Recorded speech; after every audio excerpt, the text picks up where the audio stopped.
अरे भैया कोई डीपीपी सॉल्व हुआ, कोई बोलेगा कुछ या शांति से बैठे रहोगे ऐसे ही? यस सर हो गया। वो है तो डाउट है तो बोलो भाई। यस सर है। जल्दी क्विक, टाइम वेस्ट नहीं करेंगे। ऑलरेडी सिलेबस बहुत पीछे चल रहा है यार। आप लोग 5-10 मिनट तक बोलोगे जब तक आप डाउट नहीं पूछते हो। सर ये वाला क्वेश्चन। क्या बोल रहा है क्वेश्चन? जूम करो। अ पार्टिकल इज प्रोजेक्टेड, कौन सा जूम करोगे? अ सर पार्टिकल इज जूम नहीं हो प्रोजेक्टेड, रहा है, ये जूम नहीं हो रहा। अ सर मैं करता हूँ। पार्टिकल, एक second, a particle is projected from the ground होना चाहिए, वो फाउंड नहीं है, ठीक है। उसमें एक एरर मिस्टेक का आप रिपोर्ट मार देना, type error. Okay sir. From the ground at an angle of 60 degree horizontal velocity 20 meter per second, the radius of the curvature of the path of the projectile and its velocity is an angle 30 meter horizontal. देखिए radius of curvature क्या होता है, देखो मैं आपको बताता हूँ। What is radius of curvature? Radius of curvature मतलब देखो हर एक पाथ जो है ना, कोई भी पाथ जैसा है या कोई भी आप बोलते हो कर्व होता है, किसी भी पर्टिकुलर पॉइंट पे एक छोटा सा पोर्शन ले लो उस कर्व का, ठीक है। उस कर्व के एक छोटे से पोर्शन से आप आर्क बना सकते हो, उस आर्क से आप एक सर्कल बना सकते हो। फॉर एग्जांपल मैंने बोला कि सर मान लो कि जैसे ये एक कर्व है, मान लो आप ये छोटा सा एक क्या ले लिया, पोर्शन ले लिया। आप बोलते हो इस पोर्शन से आप ये आर्क का एक रेडियस बना सकते हो, इस आर्क से एक सर्कल बना सकते हो, राइट। एक छोटे से किसी भी पॉइंट पे आप खड़े हो जाओ, आप क्या बोलोगे सर, किसी भी पॉइंट पे आप आर्क ले लो, एक ही छोटा आर्क लेंगे तो आप बोलते हो इसको एक सर्कल का पार्ट बना सकते हो। उस छोटे से आर्क को लेके एक सर्कल बना सकते हो, उस सर्कल का जो रेडियस आएगा उसको हम बोलेंगे रेडियस ऑफ कर्वेचर, ठीक है। इन शॉर्ट आपको करना क्या है वो मैं बता देता हूँ। आपको कुछ नहीं करना है, आपने बोला उस पॉइंट पर नेट वेलोसिटी निकालना है। क्या निकालना है? स्टेप बाय आप अगर याद रखेंगे तो क्या निकालना है? Net velocity. नेट वेलोसिटी निकालना है और नेट वेलोसिटी के परपेंडिकुलर एक्सेलरेशन निकालना है, और इसको आपको सेंट्रीपिटल एक्सेलरेशन से कंपेयर कर देना है। अपनी लैंग्वेज में लिख लेना। स्टेप क्या होना चाहिए आपके कि सर आपने किसी भी इंस्टेंट पे जब आपको रेडियस ऑफ कर्वेचर निकालना है साइक्लिक फंक्शंस में, आपको उस पॉइंट पे क्या निकालना है? Net velocity. क्या निकालना है? नेट वेलोसिटी निकालो। उस नेट वेलोसिटी के परपेंडिकुलर डायरेक्शन में एक्सेलरेशन निकालो, ठीक है। उस एक्सेलरेशन को आप सेंट्रीपिटल एक्सेलरेशन से कंपेयर कर दो v²/r में। ये जो r आएगा यहाँ पे वो रेडियस ऑफ कर्वेचर कहलाएगा।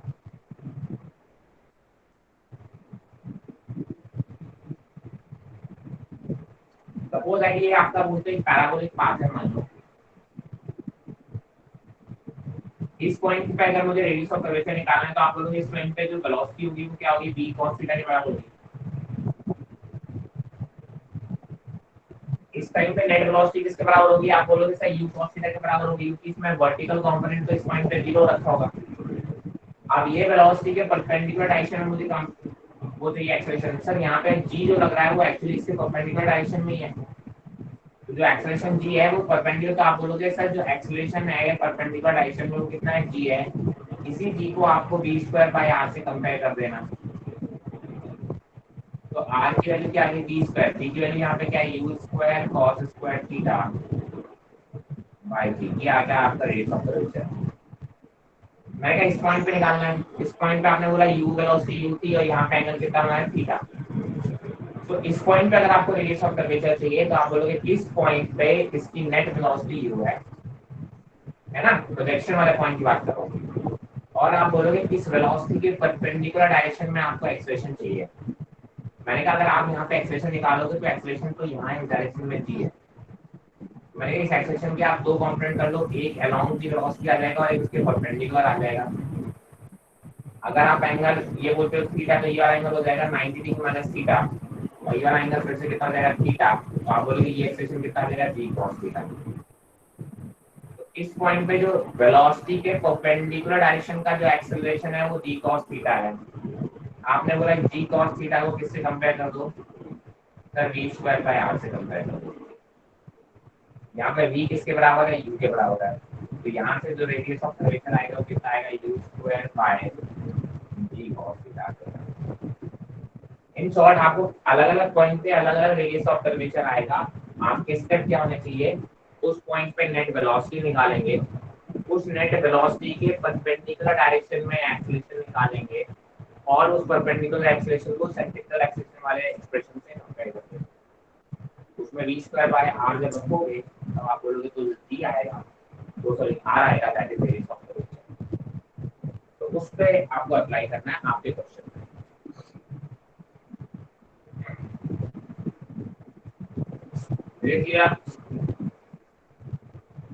Radius of yes curvature sir.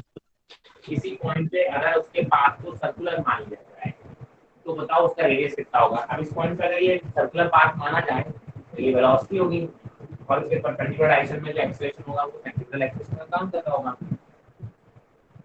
ठीक है, तो किसी भी पॉइंट पे निकाल सकते हो। मैंने ये दो पॉइंट पे निकाल के दिखा दिया आपसे, जो क्वेश्चन में जिस पॉइंट पे निकाल के दिखाएंगे आप उस पॉइंट पे आप निकाल सकते हो। यस, चलिए any other doubt yes sir. बोलिए।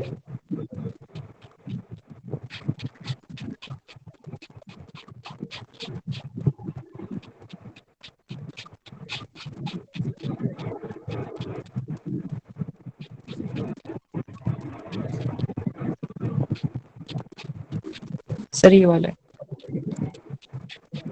A man is moving with velocity u in the northeast direction. The wind appears to flow from the north to the moving man. When the man doubles his velocity, the wind appears to move in the direction cos inverse to east of north. The actual velocity of the wind is। हाँ, इसमें दिक्कत क्या है? Sir ये हो नहीं पाया। हो नहीं पाया मतलब क्वेश्चन समझ में आया? यस सर, क्वेश्चन तो आ गया था समझ में। हाँ, क्या समझ में आया? सर इसमें मैन की वेलोसिटी दे रखी है और velocity of wind with respect to man दे रखा है।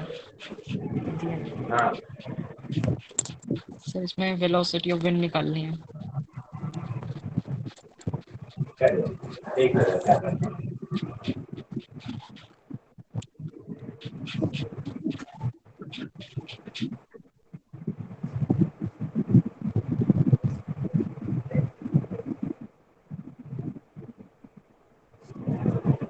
आप बोलोगे कि सर पहला केस में उसने बोला a man is moving in the northeast direction।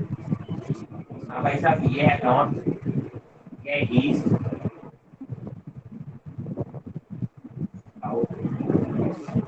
North east direction में जा रहा है मैन की स्पीड से, इसको हमने बोला भी है। आपने बोला इसको जो विंड नजर आ रही है वो उसको ऐसा आ रहा है कि wind is coming from north, this is velocity of wind with respect to man. ऐसा फील हो रहा है उसको, कहां से आ रही है, मैन को ऐसा लग रहा है this is coming with respect to the from the north, north से आती हुई इसको फील हो रही है। ये क्या है, velocity of wind with respect to man. मैंने कहा that is equal to velocity of wind minus velocity of man. ऐसे होगा, velocity of wind with respect to man is velocity of wind minus velocity of man. मैंने कहा इसका मतलब क्या हो, देखो अगर आप यहाँ पर देखो तो बेसिकली आप क्या बोलोगे कि अगर मैं बात करूँ ये इस राइट एंगल ट्रायंगल की बात करूँ, ठीक है, ये एंगल 45 डिग्री होता है, तो कोई दो राय नहीं। आपने बोला कि ये जो वेलोसिटी ऑफ, ये वेलोसिटी ऑफ मैन, ये velocity of wind with respect to man, ये वेलोसिटी ऑफ विंड और वेलोसिटी ऑफ मैन का डिफरेंस है, या फिर आप इसको ऐसे लिख सकते हो velocity of wind plus minus of velocity of man. मैंने इसमें ग्राफ में थोड़ा फिगर में रिप्रेजेंट करो कि सर ये आपका रिजल्टेंट है जो कि नॉर्थ से आता हुआ फील हो रहा है ना। आपने बोला वो किसका, वेलोसिटी ऑफ विंड और वेलोसिटी ऑफ माइनस है ना। अगर आप बोलोगे कि सर ये है velocity of man, velocity of man ये था, तो minus of velocity of man क्या हो जाएगा, उसके ऑपोजिट हो जाएगा, तो वो ऐसे ड्रॉ कर लिया है ना। इसका मतलब वेलोसिटी ऑफ विंड ये राइट एंगल ट्रायंगल है ना भाई साहब, इन दोनों का रिजल्टेंट है ये velocity of wind with respect to man, that means ये इस टाइप से ग्राफ बना रहे होंगे, ठीक है। तो पहला फिगर तो आपका ये बन गया, वेलोसिटी ऑफ विंड आ रही है तुम्हारा towards east, velocity of man है नॉर्थ ईस्ट, तो आपने बोला वेलोसिटी ऑफ विंड आपको विद रिस्पेक्ट टू मैन समझ में आएगा नॉर्थ। इसने बोला कि अब अगर मैं इस स्पीड को डबल कर दूं, मतलब इसके मैग्नीट्यूड को डबल कर दूं, ठीक है, हाँ सर बिल्कुल डबल कर दो। अब उसने बोला अब आपको जो विंड है वो cot inverse of 2, cot inverse of 2 east of north है। मैं तो अब इसको थीटा बोल देता हूँ यार, theta degree east of north इसको मिलेगी, ठीक है। तो आप बोलोगे इसका मतलब अगर मैं इसकी स्पीड को डबल कर दूं तो आप देखो ये रिजल्ट कैसा आ जाएगा, वेलोसिटी ऑफ मैन ये जो हो जाएगा minus of twice of velocity of man, है ना। आप बोलोगे ये नया वेलोसिटी ऑफ मैन आ गया, क्या है ये नया वेलोसिटी ऑफ मैन आ गया। वेलोसिटी ऑफ विंड में तो कोई फर्क नहीं पड़ रहा, वेलोसिटी ऑफ विंड तो अभी भी आप बोलोगे कोई भी फर्क नहीं पड़ रहा है, ठीक है। मैंने ये आपका result this is your new result. तो बेसिकली आप बोलो ये जो एंगल थीटा है ये वैल्यू दे रखी है थीटा की cos इनवर्स 2 से, ठीक है। आप क्या बोलोगे ये दे रखा है और आपको इसकी फाइंड आउट करना है। मैंने कहा देखो भाई साहब ये रिजल्टेंट निकालना है आपको, पहले तो ये मैग्नीट्यूड वाली आपको ये रिजल्टेंट निकालना पड़ेगा। ये वाली जो चीज है ये चीज आपकी फिक्स है, और इसको थोड़ा और इजी फिगर एक काम करो, इसको थोड़ा और इजी फिगर बनाने का राइट एंगल ना ट्रायंगल करके अपन उसको पैरेललोग्राम ड्रॉ करते हैं, फिगर इजी बनेगा।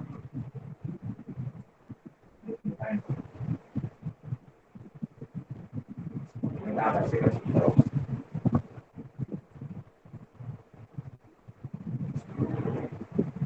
added velocity of man. This is your thing.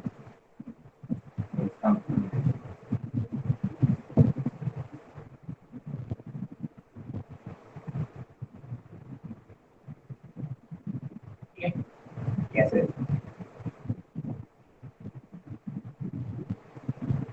Right angle triangle की बजाय आप इसको यूज करो, इसको यूज करो, ठीक है। आप बोलोगे कि सर इन दोनों का रिजल्टेंट है ये इधर की डायरेक्शन में मेकिंग एंगल 45 डिग्री है ना। ये तो आपको पता ही है, इससे आपको एक चीज समझ आ रहा है कि वेलोसिटी ऑफ विंड किसी डायरेक्शन में जा रहा होगा, तो ये रिजल्ट आपका ऐसा आ रहा है ना। और एक चीज और समझ में आ रहा होगा कि देखिए नेक्स्ट फिगर क्या होगा, मैंने कहा सर इसका मैग्नीट्यूड अब डबल हो चुका होगा, इसका मैग्नीट्यूड क्या हो चुका होगा, डबल हो चुका होगा। आप बोल रहे हो कि sir now the result is this,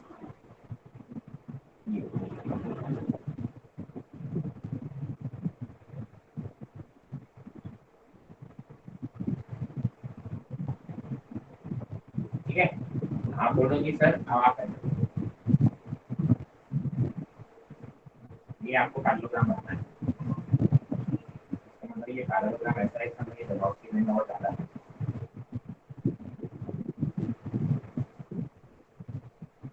ठीक है। ये कुछ ऐसा है,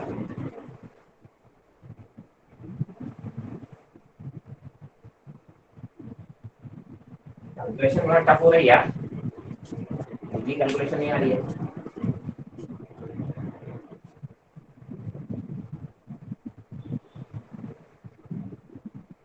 तो इसको थोड़ा रुको, मेरे को है ना इसकी कैलकुलेशन लिखनी पड़ेगी, कैलकुलेशन थोड़ी टफ हो रही है और कुछ सिंपल होनी चाहिए। आपके मैं टफ कितना बताऊंगा तो आप रुक जाओगे, फिगर ऐसे ही बनेंगे। तो बेसिकली आपको कहने का मतलब क्वेश्चन में उसने दो सिचुएशन दे रखी है। पहली सिचुएशन में आपको रिजल्टेंट के फिगर बनाने पड़ेंगे इसी तरीके से कि भाई साहब विंड जा रहा है इस डायरेक्शन में, विंड आती हुई फील हो रही है इस डायरेक्शन में, है ना। तो आप बोलोगे कि तो विंड की स्पीड अप्रोक्सीमेटली आएगी। फिर आपने बोला कि अगर मैन अपनी स्पीड को डबल कर देता है, ठीक है, और तो आपको नया जो विंड की डायरेक्शन है वो कुछ इस एंगल में मिल रही है। इन दोनों में आपको रिलेशन निकालना पड़ेगा, ये दो फिगर, और इस रिलेशन से ये एंगल निकल जाएगा थीटा। एक्चुअली इसमें उल्टा ये हो रहा है कि यार क्वेश्चन में कि इसका मैग्नीट्यूड बढ़ा रहा हूँ और डायरेक्शन इधर की तरफ बढ़ रहा है, तो थोड़ा मुझे गलत लग रहा है। क्वेश्चन को जरा ओपन करना, ये इधर की तरफ होना चाहिए था, क्वेश्चन को जरा ओपन करना।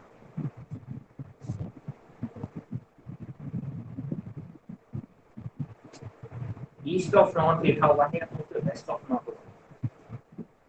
A man is moving at velocity. It's not visible to me यार। तो आपने यहाँ लैपटॉप ओपन कर रखा है शायद आपके। A man is moving at velocity u in the northeast direction. The wind appears to blow from the north to the moving man. ठीक है, and the man doubles his velocity. The wind appears to move sun cot inverse of to east of north. The actual velocity of the wind is.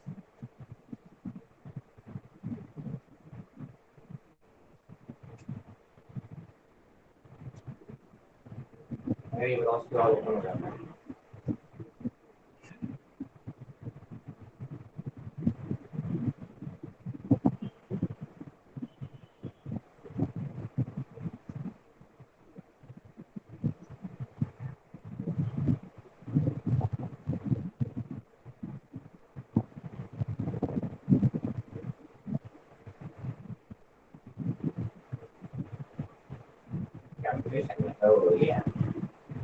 बातें तो उसने सही कर रखी है। Let me see one, है ना? इसको थोड़ा होल्ड पे डालो, मेरे को नेक्स्ट टाइम याद रहना। I'll just go through this। मैं थोड़ी कैलकुलेशन में दिक्कत आ रही है कि मेरे को शायद से उल्टे आते दिखता है, इसलिए शायद आप लोग फंस गए हैं। देखो हमको पेन पेपर पे सॉल्व करने देना, तब मैं कराता हूँ ना, कैलकुलेशन चेक करो। इसको अभी थोड़ी देर होल्ड पे डालो, है ना? नेक्स्ट क्लास में मुझे याद रहेगा। और इसको है ना, मेरे को स्क्रीनशॉट दे देना व्हाट्सएप पे इस क्वेश्चन का, ताकि मुझे याद रहे। I will just cross check this. चलिए, इसके अलावा बोलिए मेरा डाउट। सर और नहीं। No sir. एनी किसी और को? यार आज डिग्री भी मिली, आज एक भी नहीं कर पाई क्या? ये तो फाइनल डिग्री है यार। क्यों सर? हाँ, क्वेश्चन नंबर 8। सेम डिग्री थी। Yes sir. सर मेरा सर आंसर डिफरेंट आ रहा है। सर सर हाँ बेटा बोलो। सर मेरे को कुछ क्वेश्चन के आंसर गलत लग रहे हैं। लग रहे हैं तो अपने सॉल्यूशंस को पहले बाकी लोगों से क्रॉस चेक कर लो, बाकी लोगों के आंसर भी गलत आ रहे हैं, यस है ना? आप लोगों के फ्रेंड्स सर्कल यार बन जाता है तब तो यार, आपस में एक आध कुछ ग्रुप वगैरह होगा यार, आपस में डिस्कस कर लिया करो यार। अगर ज्यादातर लोगों के आ रहे होते तो उसको रिपोर्ट कर दिया करो, मुझे उसके स्क्रीनशॉट भेज दिया करो। कई बार बोला हुआ है मैंने ये तो, उसके सॉल्यूशन के साथ भेज दिया करो कि सही वाला मुझे गलत लग रहा है। ठीक है, कोई बड़ी बात थोड़ी ना हो सकता है, कई बार ऐसे हो जाता है। चलिए, टाइपिंग एरर हो जाता है, टाइपिस्ट टाइप करते करते गड़बड़ कर देते हैं। हाँ भाई, एक क्वेश्चन आकाश हैंग हो गया क्या?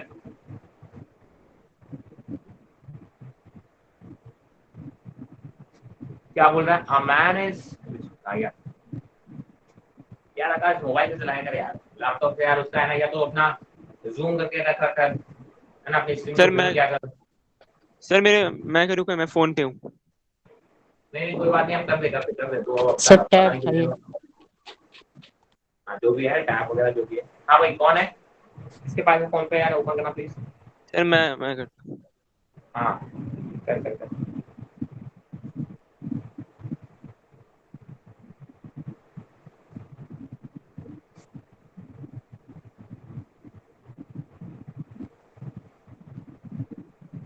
ये बेटर है क्या? थोड़ा विजिबल दिखता है properly. Question number 8।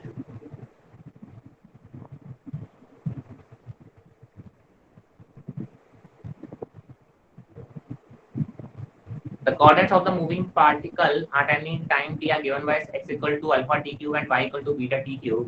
The speed of the particle at time t is 3 alpha t square और 3 beta t square। Sir second option answer आ रहा था मेरा। यस सर, इसमें सेकंड ही दे कौन आएगा। सा रखा है? इसमें दे कौन सा रखा है? फर्स्ट भी रखा है। ओपन करो बेटा, बात कर। Keep that tab open. अब भाई साहब 50% आपकी डेटा हो गया, कहाँ यूज करते रहते हो इतना सारा डेटा?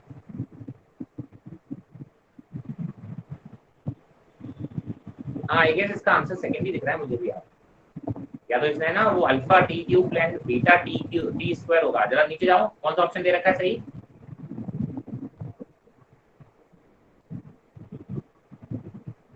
इसमें करेक्ट ऑप्शन फर्स्ट दे रखा है क्या?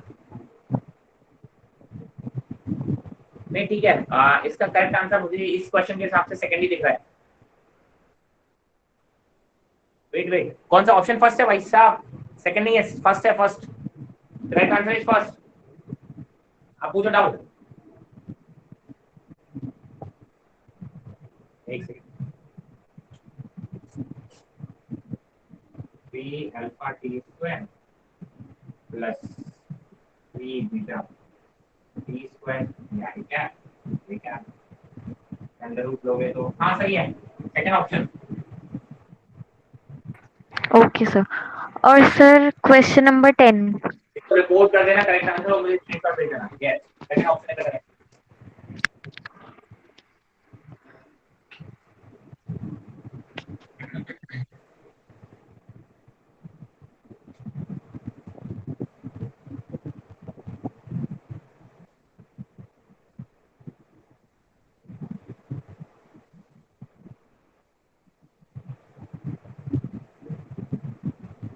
और कोई doubt? Sir 9th question. Priyansh को ओपन देना है क्या? सर आवाज आ रही है सर? हाँ जी। सर मेरे को भी 9th और 10th में डाउट है, आंसर उसका भी गलत लग रहा था मुझे। एक यस सेकंड, सर, मुझे नाइन्थ भी क्वेश्चन 9th की और बात 10th कर में रहे हो? डाउट है। नाइन्थ है कहाँ, देखो आओ तो भाई।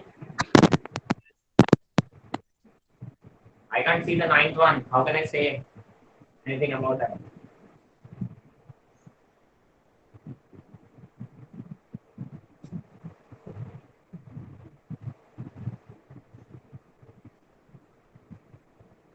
A boy playing on the roof of a 10-meter high building throws a ball with a speed of 10 meters per second at an angle of 30 degrees with the horizon. How far from the throwing point will the ball be at the height of 10 meters from the ground? हाँ भाई, इसमें क्या दिक्कत आ रही है?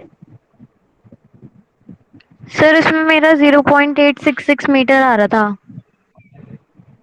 अच्छा, और बाकी लोगों का किसी का? सर 5√3 आ रहा था तो वो 8 पॉइंट हुई। डी ऑप्शन सही है इसका। साइन सर 5√3 आंसर आ रहा था तो उसके हिसाब से डी 5 सही हो रूट 3, जाएगा। 5 रूट 3 तो 8.66 के अराउंड ही हुआ। यस यस सर सर, वही। डी आ रहा है। तो 8.66। अच्छा आप बोल रहे हो, अच्छा करेक्ट ऑप्शन नहीं दे सर रखा है। एक बार बता दो। क्या बता दूं इसमें बेटा? सर मेरा आंसर √3/2 आ रहा है। क्या किया आपने, मुझे आप बताओ ना कि आपने क्या किया।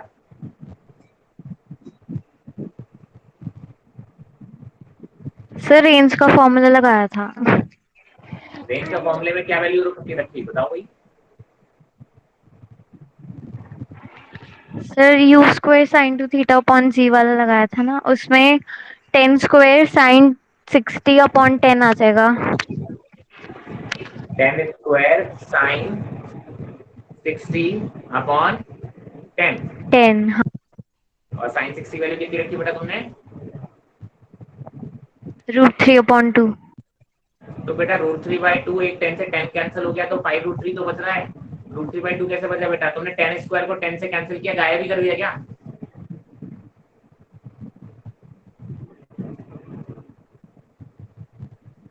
ओके सर, हाँ मैंने 100 की जगह 10 लिख दिया था गलती से। ओके ऐसे कर ओके। रहे हो यार, ऐसे करके टाइम टाइम पास कर लेते हो यार। चलो अगला बोलो। क्रॉस चेक तो किया करो अपना खुद का क्वेश्चन यार एक बार। इसका अगर आंसर सही नहीं दिया 8.66, एक बार रिपोर्ट मार देना और मुझे स्क्रीनशॉट भेज देना।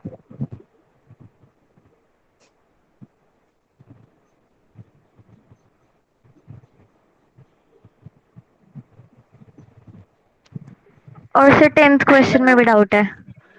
हाँ भाई सब, 10 में क्या डाउट है? सर इसमें मेरा 5 और 13 आ रहा है। 5 और 13 आ रहा सर है। सर 5 और 13 ही आ रहा है, वो यस सर से दे दो। वही आ रहा है।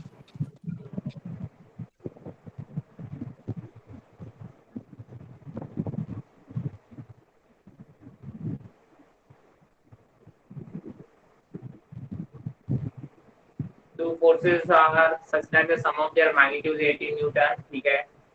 Their resultant is 12 Newton, which is perpendicular to the smaller force. Then the magnitude of the forces are.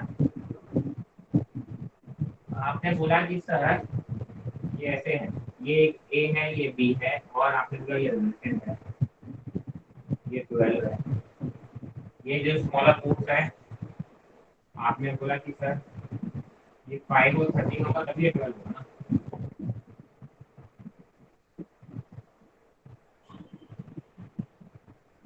है ना?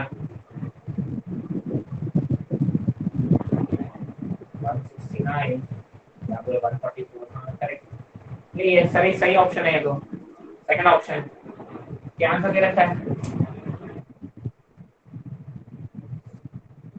एनीवन? नहीं पता? सर ए दे रखा था शायद से। ये दे सर अगर नोट करो सर, स्क्रीनशॉट मुझे देना। सही आंसर, कोई दिक्कत नहीं है। और बोलो।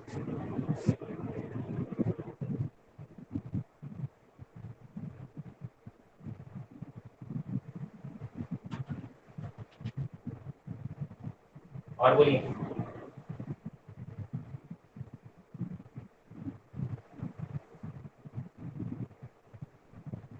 Sir 12th question.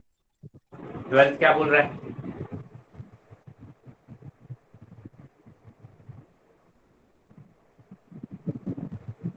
The velocity of the boat with respect to water is 5 meter per second. The river flow velocity is 3 meter per second during drifting in boat or swimmer is displacement का क्या है?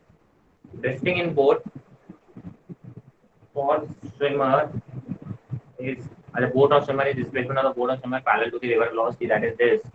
During the crossing the river, find the formula. ठीक है? हाँ, नीचे क्या दे रखा है ऑप्शन जरा बताओ।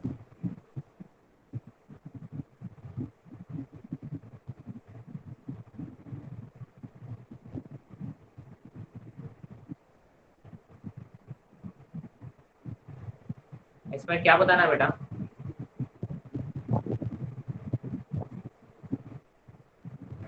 सर कुछ नहीं, मुझे लग रहा था डाउट है, हो गया। अरे बेटा, हाँ भाई नेक्स्ट।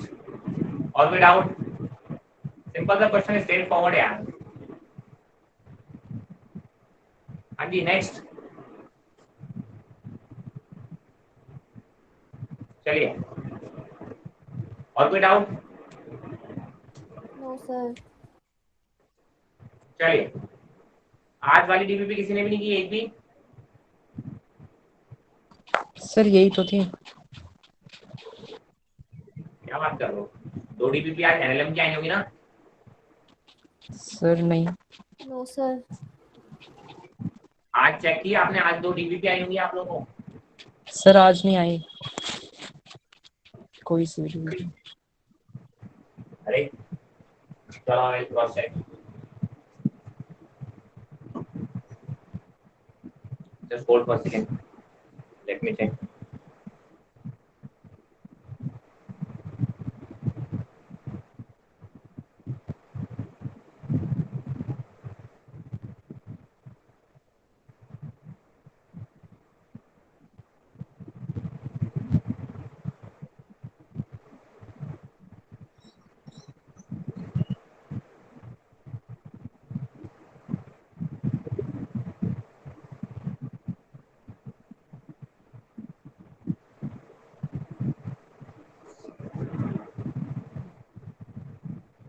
यार आप लोग चेक करना, एक 7A और 7B के नाम से 2 डीबीपी आज आपके में लाइव हुई होंगी। नहीं हुई होंगी तो please drop me a message. मेरे पास इन्फॉर्मेशन जो आई है, कंफर्मेशन हुई है कि आपकी आज 2 डीबीपी सुबह मॉर्निंग में लाइव हुई, अर्ली मॉर्निंग।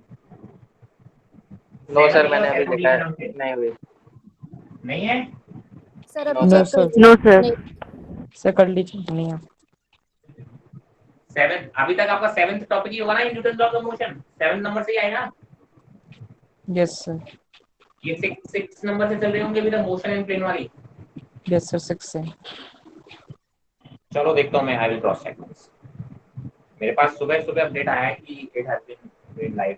चलो मेरी हो सकता है कि नहीं लाइव होगा इसलिए। चलिए देन, हाँ भाई कहां पहुंच गए अपन? बोलिए बोलिए बोलिए बोलिए, कहां पहुंच गए थे भाई? सर हम फ्रिक्शन पढ़ रहे थे। फ्रिक्शन के अंदर स्टैटिक फ्रिक्शन आपने उसके टैब बताए थे, स्टैटिक, लिंकिंग, काइनेटिक। उसके बाद आपने फोर्सेस बताई थी, कोहेसिव और एडहेसिव वाली। उसके बाद आपने फ्रिक्शन की डेफिनेशन, बस इतना ही हुआ था। चलो स्टैटिक की बात करते हैं। देखो स्टैटिक का मतलब ही समझ में आ रहा है, पहला हम पालेंगे स्टैटिक फ्रिक्शन। स्टैटिक का मतलब क्या हुआ? स्टैटिक का मतलब है समथिंग एट रेस्ट। स्टैटिक का मतलब क्या होता है? Something at rest. मैंने कहा जब दो कॉन्टैक्ट सरफेस आपस में रेस्ट पे रहे एक दूसरे के रिस्पेक्ट में, ध्यान रखना एक दूसरे के रिस्पेक्ट में, तो रिलेटिव मोशन की बात होती है कि एक दूसरे के रिस्पेक्ट में जब आपस में वो रेस्ट पर रहे, भले ही वो दोनों सरफेस एक साथ मूव कर रहे हैं उससे कोई फर्क नहीं पड़ना चाहिए। मैं ये नहीं कह रहा हूँ कि दोनों सरफेस रेस्ट पे हो, मैंने कहा एक दूसरे के रिस्पेक्ट में रेस्ट पर, तो आप बोलोगे उनके बीच में अगर फ्रिक्शन लगा होगा तो आप उसको बोलोगे स्टैटिक फ्रिक्शन। क्या बोलोगे उसको? Static friction. मैंने कहा फॉर एग्जांपल सबसे सिंपल सा एग्जांपल देते हैं। मैंने कहा सर यहाँ पे एक रफ सरफेस है, एक 10 केजी ब्लॉक का मास रखा हुआ है, ठीक है, आप बोलते हो ये रफ सरफेस है, ठीक है, आप इसको खींच रहे हो, आपने कोई फोर्स लगाया, मान लो 2 न्यूटन का फोर्स लगाया और ये ब्लॉक मूव नहीं किया, तो आप बोलोगे सर अगर इस ब्लॉक पे 2 न्यूटन का फोर्स लग रहा है एंड अगर आप बोलते हो ये बॉडी मूव नहीं कर रही, मतलब एक्सीलरेशन 0 है, एक्सीलरेशन 0 है, इसका मतलब इसके बैक में कोई ना कोई फोर्स लग रहा होगा जिसको हम बोलेंगे स्टैटिक फ्रिक्शन, और उसकी वैल्यू किसके बराबर होती है? 2 न्यूटन। दोनों फोर्सेस इक्वल एंड ऑपोजिट होने चाहिए, तभी तो आप बोलोगे नेट फोर्स 0 होगा। हाँ सर बात होती है, तो आप बोलोगे स्टैटिक फ्रिक्शन इस केस में कितना होगा? 2 न्यूटन। मैंने कहा अगर मैंने अपने फोर्स को बढ़ा के मान लो कितना कर दिया? 4 न्यूटन कर दिया, और एक्सेलरेशन अभी भी 0 है ना, एक्सेलरेशन कैसा है? अभी भी 0 है, तो इसका मतलब आपने बोला पीछे की तरफ कितना फोर्स लग रहा होगा? 4 न्यूटन। तो आप बोलोगे इसका मतलब यहाँ पे स्टैटिक फ्रिक्शन कितना लग रहा होगा? 4 न्यूटन। मैंने कहा सर और बढ़ा दिया, 5 न्यूटन कर दिया इसको, 5 न्यूटन कर दिया। मैंने कहा बॉडी अभी भी मूव नहीं की, दैट मींस इसके पीछे एक और फोर्स लगने लगा है, ठीक है, यानी वो अभी अब उस फोर्स की वैल्यू कितनी हो गई है? 5 न्यूटन। तो सबसे बड़ी बात है कि सर ये सेल्फ एडजस्टेबल होता है। स्टैटिक फ्रिक्शन कैसा होता है? सेल्फ एडजस्टेबल होता है, बिकॉज़ आपने देखो यहाँ पे रिक्वायरमेंट 4 न्यूटन की थी तो पीछे 4 न्यूटन लग रहा है, ये 5 न्यूटन की थी तो यहाँ पीछे 5 न्यूटन लग रहा है, जब 2 न्यूटन की थी तब 2 न्यूटन लग रहा है, मतलब जितना फोर्स रिक्वायर्ड है उस बॉडी को रोकने के लिए उतना ही फोर्स ये लग रहा है, तो ये स्टैटिक फ्रिक्शन है। That's why static friction is called self adjustable. But ऐसे तो आप कितना भी फोर्स बढ़ाते जाओ पीछे स्टैटिक फ्रिक्शन बढ़ता जाएगा, आपकी बॉडी कभी मूव ही नहीं होगी। मैंने कहा नहीं, स्टैटिक फ्रिक्शन की अपनी एक औकात है, अपनी एक लिमिटिंग है जिसको हम बोलते हैं लिमिटिंग फ्रिक्शन, ठीक है। लिमिटिंग फ्रिक्शन की अगर हम बात करेंगे तो limiting friction is maximum value of maximum possible value of static friction।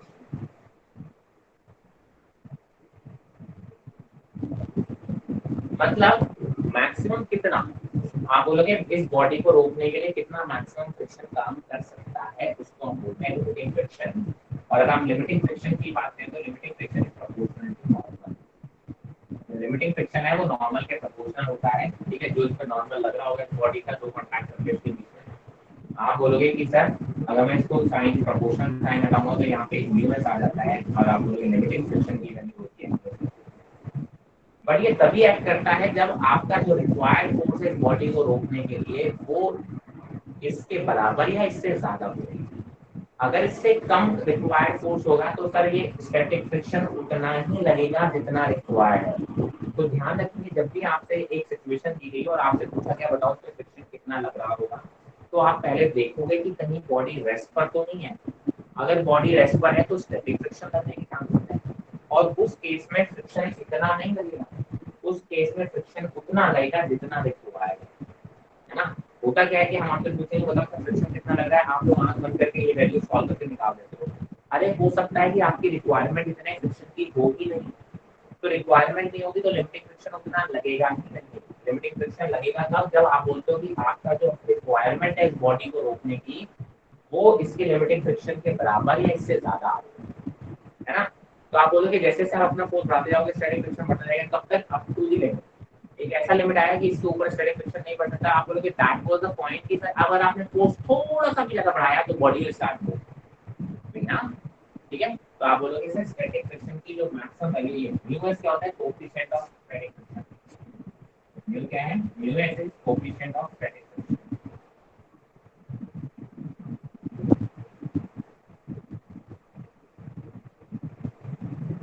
Limiting friction में बॉडी मूव नहीं कर रही है। Limiting friction is that that position जब body is about to move, मतलब आप थोड़ा सा फोर्स बढ़ाओगे तो तुरंत बॉडी मूव करेगी, लेकिन अभी भी बॉडी मूव कर नहीं रही है। That is the maximum value of static friction. अच्छा, ये चीज ध्यान रखना, that only depends on the two surfaces. ये म्यू एस क्या होता है? म्यू एस ना तो इस फोर्स पे डिपेंड करेगा, ना नॉर्मल पे डिपेंड करेगा, ना अप्लाइड फोर्स पे डिपेंड करेगा। किस पे डिपेंड करेगा? नेचर ऑफ टू सरफेसेस पे डिपेंड करेगा। नेचर ऑफ टू सरफेसेस पे डिपेंड करेगा म्यू एस, कभी भी आपके अप्लाइड फोर्स पे डिपेंड नहीं करेगा।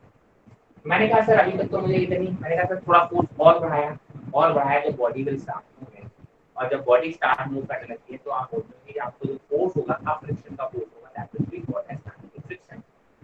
ठीक है, तो आप बोलोगे जब बॉडी दो सरफेस एक दूसरे के रिस्पेक्ट में चलने लगते हैं तो आप बोलते हो कौन सा फ्रिक्शन काम कर रहा था? आप बोलते हो काइनेटिक फ्रिक्शन।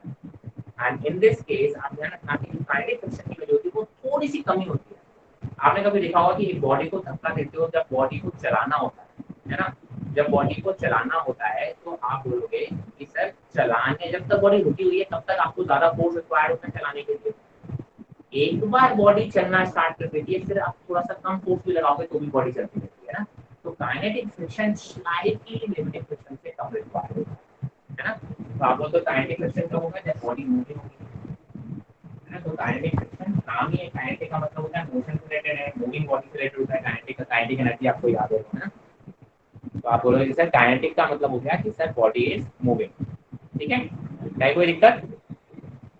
तो आप बोलेंगे कि सर काइनेटिक फ्रिक्शन है ना। काइनेटिक फ्रिक्शन के केस में आप बोलोगे तो उसको एफ के होगा, एफ के को हम म्यू के लिखते हैं, म्यू के इनटू एन। अब यहाँ पे जो ये म्यू एस था ये म्यू के हो जाएगा, जो म्यू एस था अब क्या हो जाएगा? म्यू के हो जाएगा। तो आप बोलोगे सर म्यू के coefficient of kinetic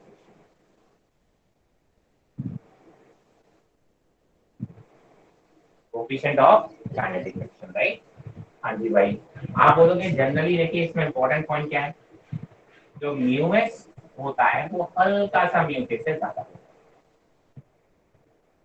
mu S आप बोलोगे म्यू के से जनरली बड़ा होता है, पर अगर कुछ नहीं गिवन हो, केवल म्यू गिवन हो तो आप समझ जाना म्यू अगर ऐसे दे रखा हो तो इसका मतलब म्यू एस जब तक बोला ना गया हो आप बोलोगे जनरली म्यू की वैल्यू अगर म्यू दे रखी है तो इसका मतलब म्यू एस को भी म्यू लिखना है और म्यू के को भी म्यू लिखना है। मतलब आपको दोनों सेम मान के चलने हैं अगर जब तक कि इनको अलग अलग नहीं किया हुआ है। बट एक्चुअली जनरली आप बात करोगे तो जो म्यू एस होता है वो म्यू के से थोड़ा सा ज्यादा होता है। ठीक है, तो ऐसा एक ग्राफ बनेगा, इंपॉर्टेंट सा ग्राफ बनेगा। इसमें कोई डाउट है पूछना है तो फिर स्क्रीनशॉट लो, फिर अपना आगे बढ़ेंगे। सर काइनेटिक फ्रिक्शन समझ नहीं आया। काइनेटिक फ्रिक्शन बेटा जब एक बार बॉडी मूव करने लगेगी, है ना, आप क्या करोगे कि बॉडी मूव करना स्टार्ट करेगी, तब दो सरफेस के बीच में, जब ये दोनों सरफेस के बीच में मूवमेंट चालू हो जाएगा तब जो फ्रिक्शन लग रहा होगा उसको हम काइनेटिक फ्रिक्शन बोलेंगे। ठीक है, ओके सर। जब तक बॉडी और रेस्ट पे सर थी आप तब तक मूव नहीं। हाँ, सर आपने ये क्या बताया था कि अगर न्यू दे रखा होगा तो दोनों इक्वल होंगे वैसे? क्या क्या क्या क्या सर आपने अभी क्या बताया था कि अगर इन दोनों की वैल्यू न्यू दे रखी होगी तो? म्यू एस और म्यू के आपको अलग अलग दे रखा होगा तो म्यू एस की वैल्यू जनरली म्यू के से स्लाइटली ज्यादा होती है। बट कभी कभी आपको कोएफिशिएंट ऑफ फ्रिक्शन म्यू दे देते हैं, वो ये नहीं बताते कि वो स्टैटिक है कि कोएफिशिएंट है, तो समझ जाना कि मुझे दोनों को एक ही चीज म्यू लेके चलना है। Okay sir. ठीक है, दोनों की वैल्यू सेम लेके चलना है। चलिए स्क्रीनशॉट लें प्लीज।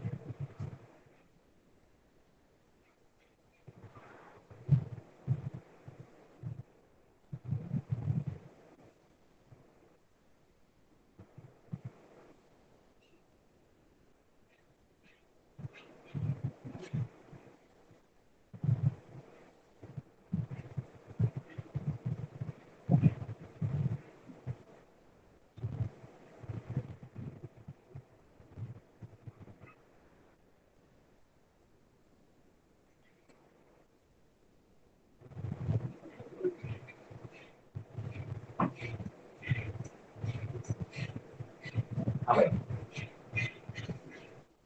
नाउ आपने बोला कि सर एक ग्राफ अगर हम बनाएं अप्लाइड फोर्स और फ्रिक्शन के बीच, अप्लाइड फोर्स और फ्रिक्शन के बीच अगर हम ग्राफ बनाए जाए, देखो जब अप्लाइड फोर्स 0 था तब फ्रिक्शन भी जीरो लगता है। जब तक कि आप बॉडी को खींचोगे नहीं तब तक फ्रिक्शन नहीं लगेगा। जब तक बॉडी की टेंडेंसी नहीं आएगी मूव करने की तब तक फ्रिक्शन काम नहीं करता है।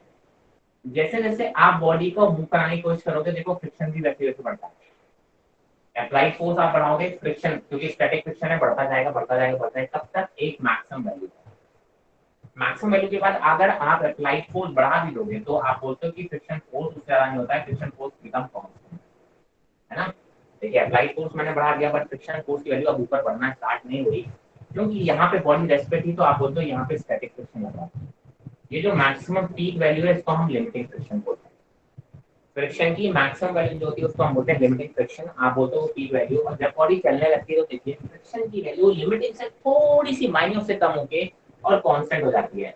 आप खूब अप्लाई फोर्स बढ़ाते रहो, अब आप बोलोगे फ्रिक्शन की वैल्यू फिक्स है क्योंकि और दो सरफेस आपस में मूव करने लगे हैं और जो फ्रिक्शन आप लग रहा होगा वो फ्रिक्शन लग रहा होगा काइनेटिक फ्रिक्शन। ठीक है, I hope this is very clear. ठीक है, तो ये ग्राफ काफी इंपॉर्टेंट होता है, इसको ग्राफ को थोड़ा अच्छे से समझ लें और याद रखें। अब मैंने कहा दो छोटे छोटे टर्म्स होते हैं, इसको हम बोलते हैं एंगल ऑफ फ्रिक्शन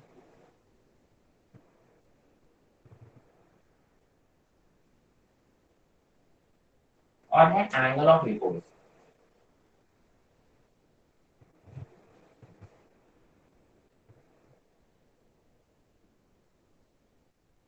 है ना, मैंने एंगल ऑफ फ्रिक्शन जरा क्या है देखो, बहुत सिंपल सा है। मैंने कहा सर देखिए एक ब्लॉक है,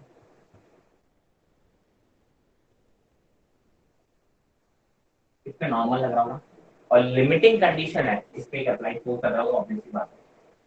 तो सर ये फोर्स इतना लग रहा है कि सर इस पे जो पीछे फ्रिक्शन लग रहा होगा वो लिमिटिंग लग रहा होगा, है ना। मतलब this body is about to move, this body is about to move, तो आप क्या बोलोगे सर इस केस में इसका जो नेट फोर्स होता है उसको क्या बोलोगे आप, कॉन्टैक्ट फोर्स बोलोगे। क्या बोलोगे सर इस केस में जो नेट फोर्स लग रहा होगा ये नेट कॉन्टैक्ट फोर्स बोलोगे, है ना, कॉन्टैक्ट फोर्स।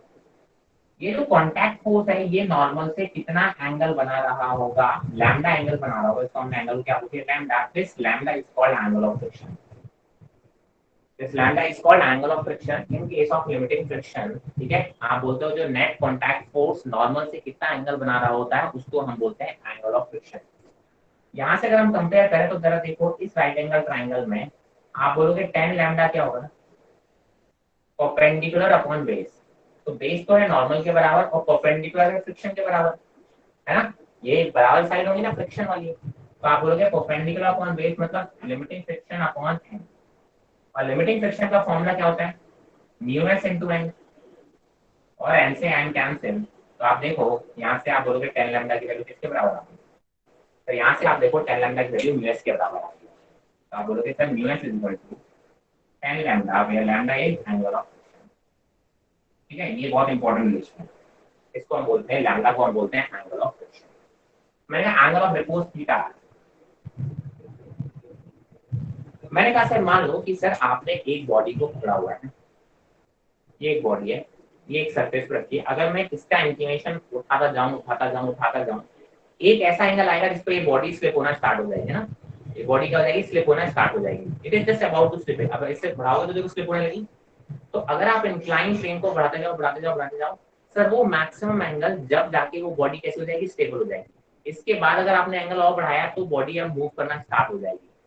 तो अगर आप बोलोगे कि सर एंगल ऑफ रिपोज क्या है, तो आप बोलोगे कि मैक्सिमम एंगल ऑफ इंक्लिनेशन, है ना, at which the body is at rest.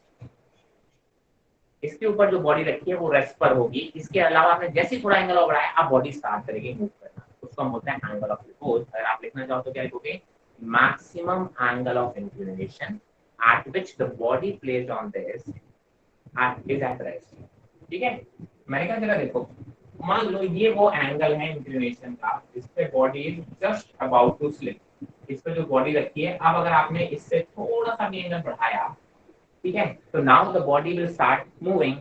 इसका मतलब क्या होगा, इस टाइम पे जो फ्रिक्शन लग रहा होगा, ठीक है, इसके नीचे की तरफ फोर्स लग रहा होगा mg sin थीटा, हम पढ़ चुके हैं ऑलरेडी, लग रहा होगा ना नीचे की तरफ mg sin थीटा। तो इसी को बैलेंस करने के लिए एक पीछे की तरफ फ्रिक्शन लग रहा होगा और इस फ्रिक्शन की वैल्यू होगी, लिमिटिंग फ्रिक्शन लग रहा होगा, that is equal to mu s into N.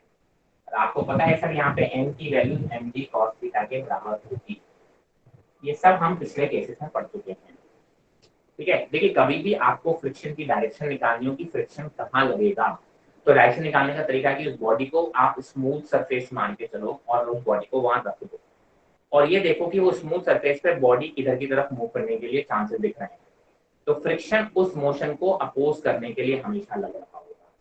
अगर मैं इसको स्मूथ रखूं, ये बॉडी की टेंडेंसी है नीचे मूव करने की, तो सर ये फ्रिक्शन किधर लगेगा, ऊपर की तरफ लग रहा होगा।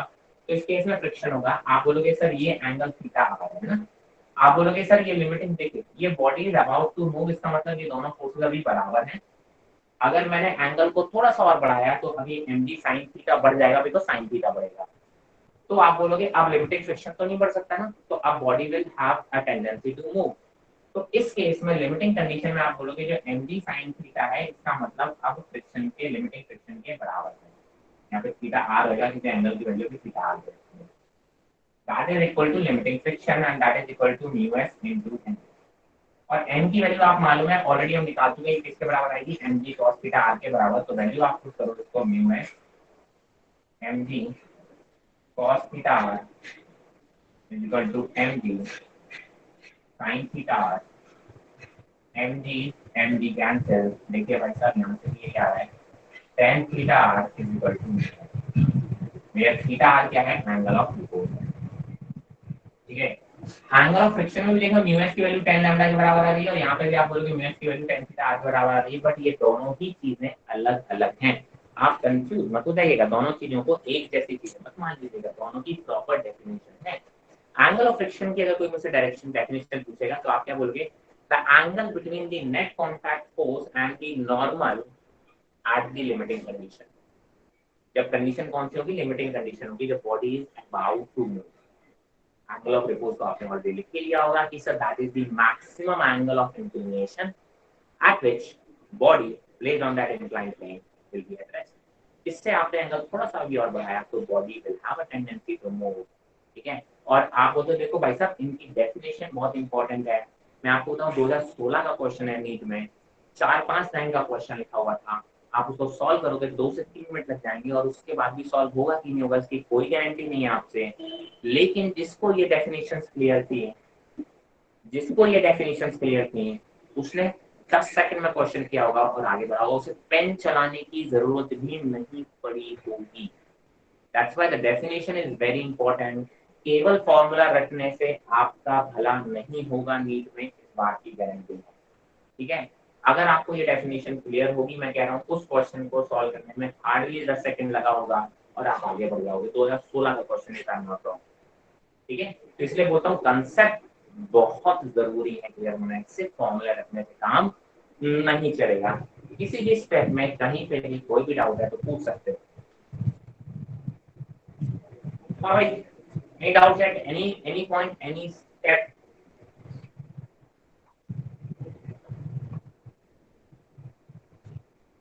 बोलो बोलो बोलो,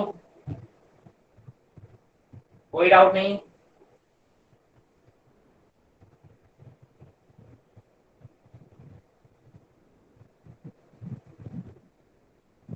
चलिए भाई स्क्रीनशॉट लीजिए, आगे बढ़ेंगे।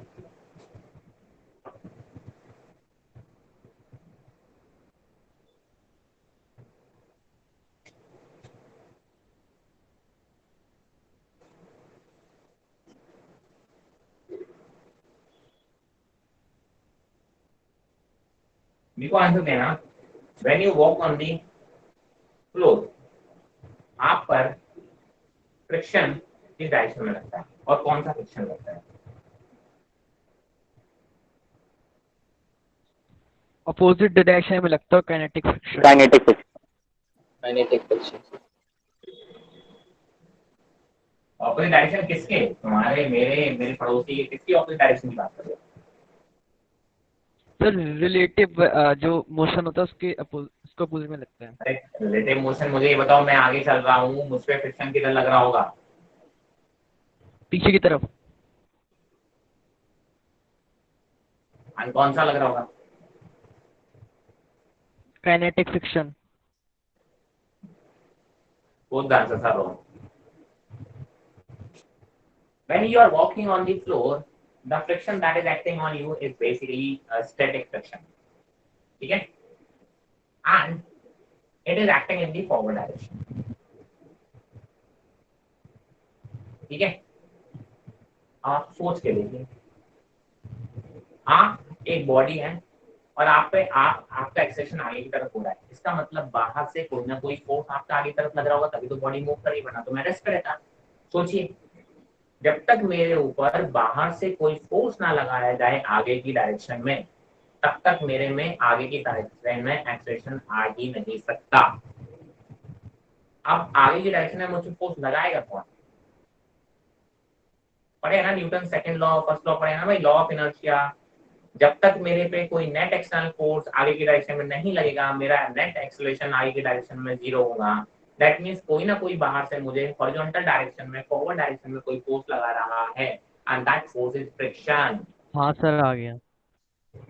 पहली चीज सोचिए, चल के देखिए, जब आप चलते हैं तो आप अपने जिस पैर को उठा रहे हैं उस पर ध्यान दीजिए। जब आप चल रहे हो तो जो पैर पीछे रह गया उसका अगर आप पोजीशन देखिए, you are pushing the earth in the backward direction. आप अर्थ को बैकवर्ड डायरेक्शन में फोर्स लगा रहे हैं ग्राउंड को, और ग्राउंड आप पे फॉरवर्ड डायरेक्शन में फोर्स लगा रहा है, एक्शन टू द रिएक्शन। ठीक है, दूसरी बात मैं कहूं, अगर ये स्लिप, मैंने सबसे अच्छा तरीका क्या बताया कि सर स्मूथ सरफेस मान के चलो, है ना, और फ्रिक्शन निकाल लो। मैंने कहा अगर ये स्मूथ सरफेस होता, मैं चलने की कोशिश करता तो आगे की तरफ स्लिप करता कि पीछे की तरफ स्लिप करता? ऑफ कोर्स पीछे की तरफ, है ना। आप पैर से आगे की तरफ चलने की कोशिश करते, ये पैर स्लिप हो जाता बिकॉज फ्रिक्शन नहीं था, और ये पैर पीछे चला जाता, है ना। तो आप क्या बोलते हैं कि सर ये जो आपका पैर है ना, ये शूज वाला जो हिस्सा है, पैर है, ये पैर पीछे की तरफ स्लिप हो जाता। फ्रिक्शन क्या करता है सर? फ्रिक्शन उस स्लिपिंग को रोकने के लिए आगे की तरफ फोर्स लगाएगा। ठीक है, अब आप देखिए, मैंने कहा स्टैटिक फ्रिक्शन क्यों है? क्या दोनों सरफेस स्लिप कर रहे हैं एक दूसरे के ऊपर? क्या आपका पैर अर्थ पे स्लिप करता है क्या, ग्राउंड पे स्लिप करता है क्या? कि आप जब तक ये पैर ग्राउंड पे टच रहता है तब तक वो ग्राउंड के रिस्पेक्ट में रेस्ट पे रहता है ना। मैंने कहा मतलब ये दोनों सरफेस आपस में रेस्ट पे हैं। आप उसको हटा के ऊपर कर लेते हो, जब आप ऊपर करते हो तब आप पैर को आगे बढ़ाते हो, और जब ऊपर हो गया तो ग्राउंड का कांटेक्ट ही खत्म हो गया, तो फ्रिक्शन की बात ही नहीं हो रही है। जब तक आपका पैर ग्राउंड के कांटेक्ट में था तब तक वो स्लिप नहीं हो रहा था, तब तक वो ग्राउंड के कांटेक्ट में चुपचाप से रखा हुआ था, और आप उसको स्लिप करने की कोशिश कर रहे थे, बट वो स्किड हुआ नहीं, है ना। तो आप बोलोगे अगर आप नॉर्मली वॉक करते हो तो आप पे जो फ्रिक्शन है वो forward direction, that is the only force that is basically making you move, है ना। और कौन सा फोर्स लग रहा होता है? स्टैटिक फ्रिक्शन लग रहा होता है। मैक्सिमम आंसर काइनेटिक फ्रिक्शन ही होते हैं, मुझे मालूम था, इसीलिए ये क्वेश्चन पूछा गया था। इसमें किसी को कोई डाउट है तो आप पूछ लीजिए, अदरवाइज इसको कहीं पे नोट डाउन करके, ये जो दो चीजें मैंने बताई हैं कि आप वॉक करते हो तो फ्रिक्शन कहाँ लगता है, किस डायरेक्शन। ये सर एक बार फिर बता दो। क्या नहीं, फिर नहीं बताऊंगा, क्या पूछा है ये बता, एग्जैक्टली पॉइंट बोल।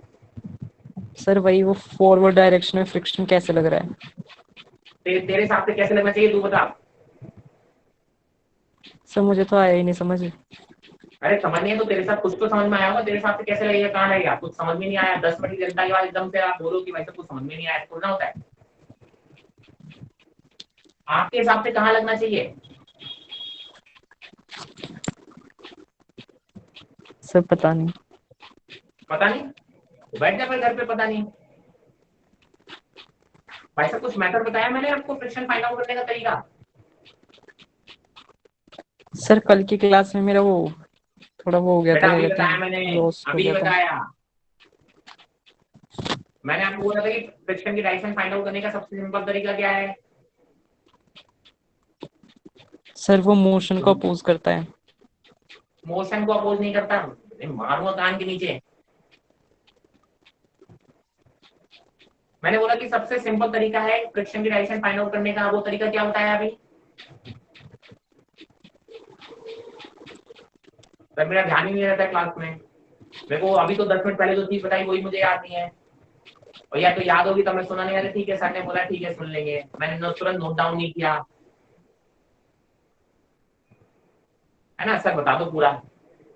अरे भैया मैंने बोला अगर आपको किसी भी फोर्स की डायरेक्शन पता करनी है फ्रिक्शन की, तो सबसे पहले दोनों सरफेस को कैसा मान लो? स्मूथ मान लो, फ्रिक्शनलेस मान लो। फिर देखो कि ये दोनों सरफेस एक दूसरे के रिस्पेक्ट में किधर को स्लिप होते हैं। आप बोलोगे अगर ये स्मूथ सरफेस होता आप चलने की कोशिश करते हैं, आपका पैर किधर की तरफ स्लिप होता बेटा? पीछे। पीछे होता ना। इसका मतलब ग्राउंड के रिस्पेक्ट में आपका रिलेटिव मोशन किधर होता? पीछे की तरफ। तो ग्राउंड आपके रिलेटिव मोशन को रोकने के लिए किधर फोर्स लगाएगा? आगे की तरफ, तो फ्रिक्शन किधर लग रहा है इसका मतलब? Forward direction. फ्रिक्शन क्या बोलता है? It opposite the relative motion between the two surfaces. Ground के रिस्पेक्ट में आपका पैर पीछे जा रहा था, ग्राउंड बोला भाई साहब इतनी दूर मत जाओ, वो ग्राउंड आपको आगे की तरफ फोर्स लगा के खींचेगा, तो आपकी डायरेक्शन कैसी होगी? फॉरवर्ड डायरेक्शन होगी फ्रिक्शन की। हाँ जी, यस सर, क्लियर है? Yes sir. नहीं क्लियर?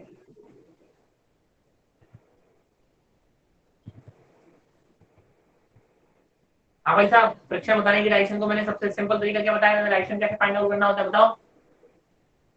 सर दोनों सरफेसेस को स्मूथ मान लेंगे, फिर बाद में उसमें देखेंगे कि हाँ, उनका रिलेटिव फिर मोशन। देखो बॉडी किधर की तरफ मूव कर रही है, हाँ, स्लिप फिर किधर कर रही है, और जिधर स्लिप हो रही है उसके ऑपोजिट उस पर फ्रिक्शन लगा दो। लिखा तुमने अपने नोट्स में? नहीं लिखा तो लिख लो अब तुरंत से, ओके सर। ठीक है? और आप रख के देखो, अप्लाई करके देखो कि अगर आप उस पर स्लिपिंग हो रही होती, अगर आप स्किड कर रहे होते तो आपका पैर पीछे की तरफ स्किड कर रहा होता, ठीक है? तो आप पे फोर्स किधर लगाएगा? ग्राउंड आगे की तरफ, तभी वो स्लिपिंग रोक पाएगा, नहीं तो रोक ही नहीं पाएगा।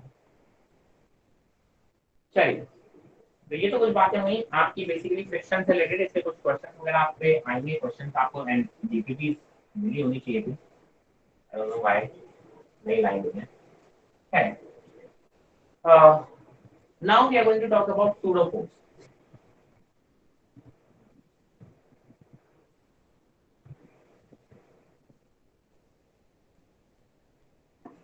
सूडो फोर्स से पहले आपको दो चीजें आपको पता होगी, एक होगी इनर्शियल फ्रेम ऑफ रेफरेंस, लिखते जाइएगा साथ साथ जो चीज मैं आपको बोलूंगा, और एक होगा non inertial frame of reference.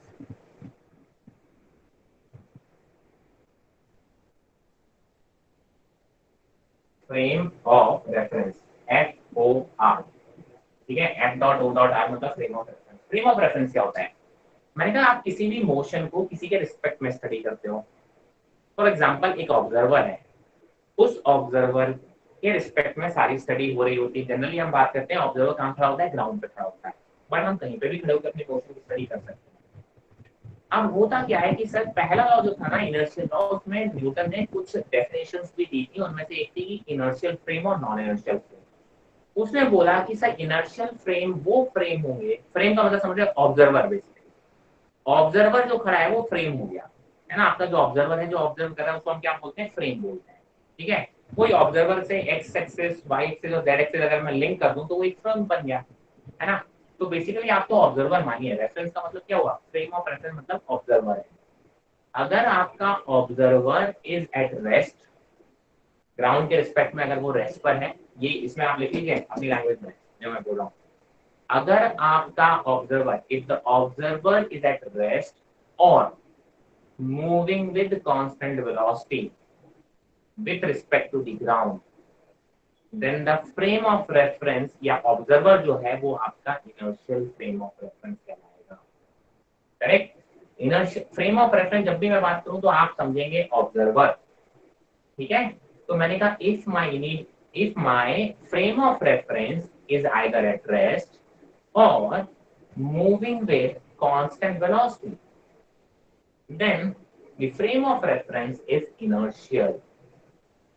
या तो मेरा फ्रेम ऑफ रेफरेंस रेस्ट पर हो, या मेरा frame of reference constant velocity से मूव कर रहा हो, यानी यूनिफॉर्म मोशन में, मतलब एक्सेलरेशन ना हो उसका। बस कहने का मतलब ये है, मेरा ऐसा कोई भी ऑब्जर्वर या फ्रेम जिसका एक्सेलरेशन ग्राउंड के रिस्पेक्ट में 0 हो, आप ऐसे फ्रेम्स को आप बोलते हो इनर्शियल फ्रेम ऑफ रेफरेंस। और जो न्यूटन्स लॉज होते हैं वो डायरेक्टली इसी फ्रेम ऑफ रेफरेंस में काम करेंगे, ठीक है? Non inertial frame of reference क्या हो गया? अगर मेरा ऑब्जर्वर या फ्रेम एक्सेलरेटेड मोशन में होगा, इसको अपने पॉइंट में लिखोगे तो क्या लिखोगे? If the frame of reference is in accelerated motion, then the frame of reference is called non-inertial. If my frame of reference is in accelerated motion, then my frame of reference is non-inertial frame of reference. Newton's laws of motion are not directly applied in such frame of reference. मतलब ऐसे frame of reference में Newton laws of motion directly apply नहीं करता, जबकि ऐसे frame of reference में Newton of laws of motion directly apply करते हैं। ठीक है, तो दोनों का बेसिक डिफरेंस जरूर समझ में आना चाहिए। अब आपने बोला कि मैंने कहा फॉर एग्जांपल मैंने कहा ये बॉडी है,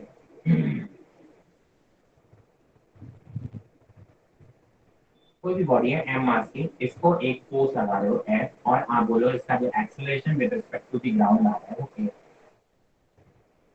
मैंने कहा सर अगर मेरा ऑब्जर्वर पहला ग्राउंड पे ही खड़ा है, ये मेरा ऑब्जर्वर नंबर 1, तो इस डायरेक्शन में वो फोर्स की बात है तो आप बोलोगे sigma FX is equal to क्या पड़ेगा, ये एक डायरेक्शन मान लिया तो sigma FX is equal to mass into acceleration, ये सेकंड लॉ है। Net force equal to mass into acceleration आप अप्लाई करोगे तो आप बोलोगे सर एफ इक्वल टू आ रहा है एम ए और एक्सेलरेशन की वैल्यू आएगी एफ बाय एम।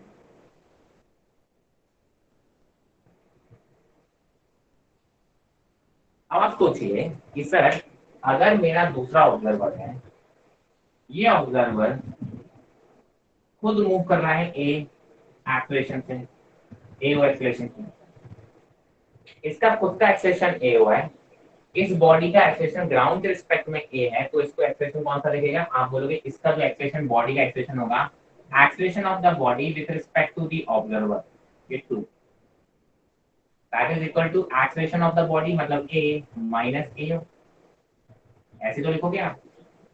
अगर आपका खुद का एक्सेलरेशन होगा तो जो बॉडी का एक्सेलरेशन है वो आपको रिलेटिव एक्सेलरेशन दिख रहा होगा।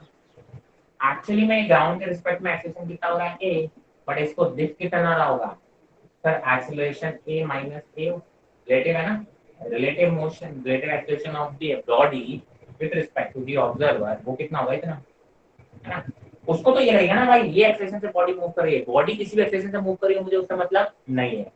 अच्छा उसको क्या दिखेगा, इस पर हॉरिजॉन्टल डायरेक्शन में फोर्स कौन सा लग रहा है, केवल है, तो वो तो अगर न्यूटन लॉज ऑफ मोशन लगाएगा तो उसके हिसाब से क्या लगाएगा sigma FX is equal to mass into acceleration, उसको कौन सा दिखेगा ये एक्सेलरेशन ऑफ डी,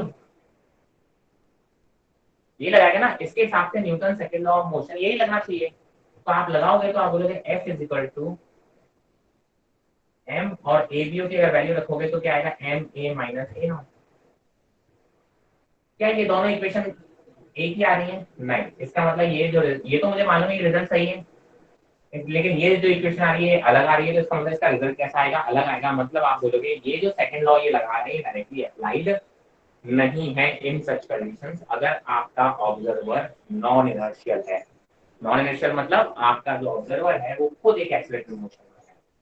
मैंने कहा सर तो क्या करूं, मैं कैसे सॉल्व करूं, करेक्ट आंसर कैसे लेके आऊं। मैंने कहा इसके लिए आपको एक सूडो फोर्स का मतलब होता है फोर्स, ऐसा फोर्स जो एक्चुअली है नहीं बट हम ऐसा मान लेते हैं कि ऐसा एक इमेजिनरी फोर्स लगेगा, इमेजिनरी फोर्स लगेगा और इमेजिनरी फोर्स ताकि हम ऐसे फ्रेम्स में भी जो एक्सेलरेटेड फ्रेम्स है ना, नॉन इनर्शियल फ्रेम्स हैं, उनमें भी हम न्यूटन सेकंड लॉ अप्लाई कर पाए। ठीक है, तो सूडो फोर्स कैसा है, इमेजिनरी फोर्स है, वो कोई रियल फोर्स नहीं है। वो तब लगाते हो जब आपका ऑब्जर्वर जिसके रिस्पेक्ट में आप मोशन पढ़ रहे हो वो आपका कैसा है, एक्सेलरेटेड ऑब्जर्वर है।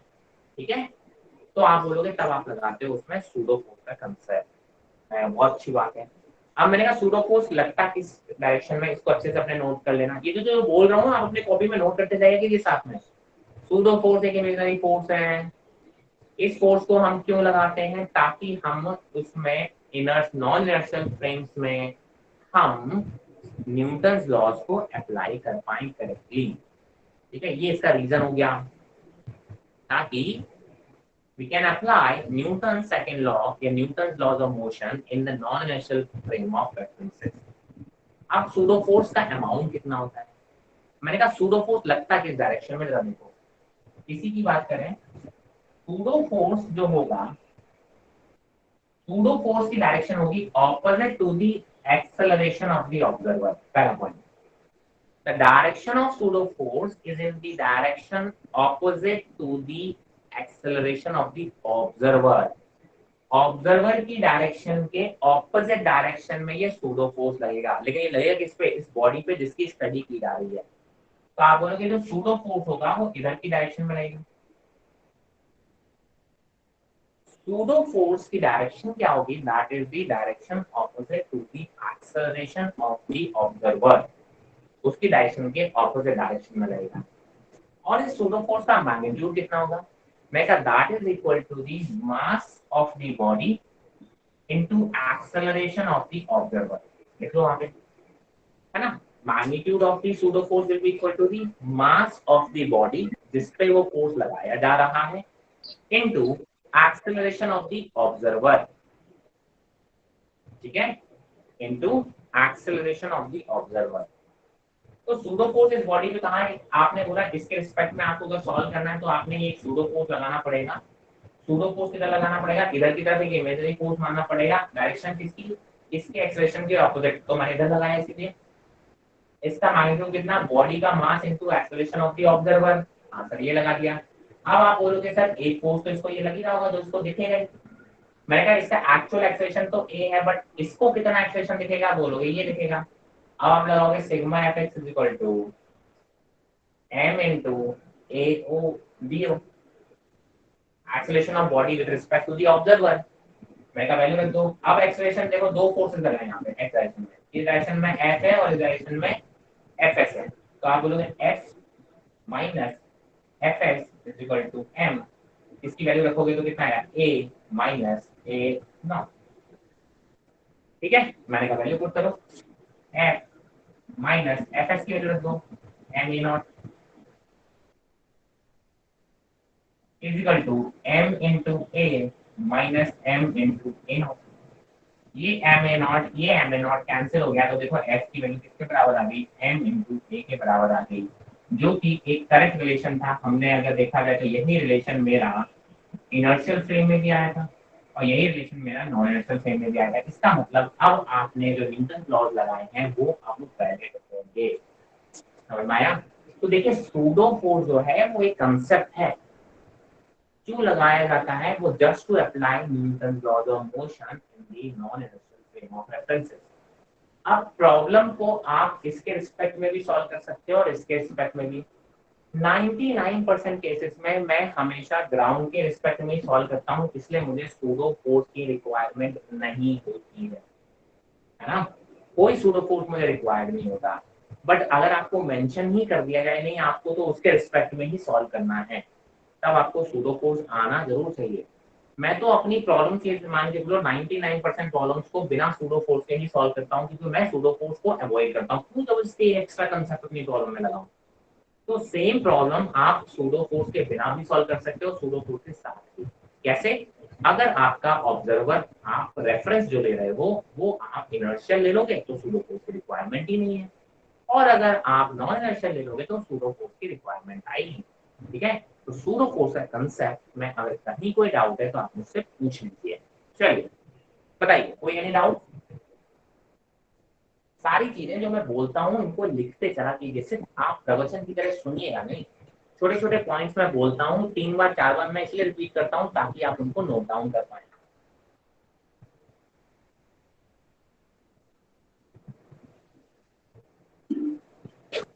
सर बोलिए।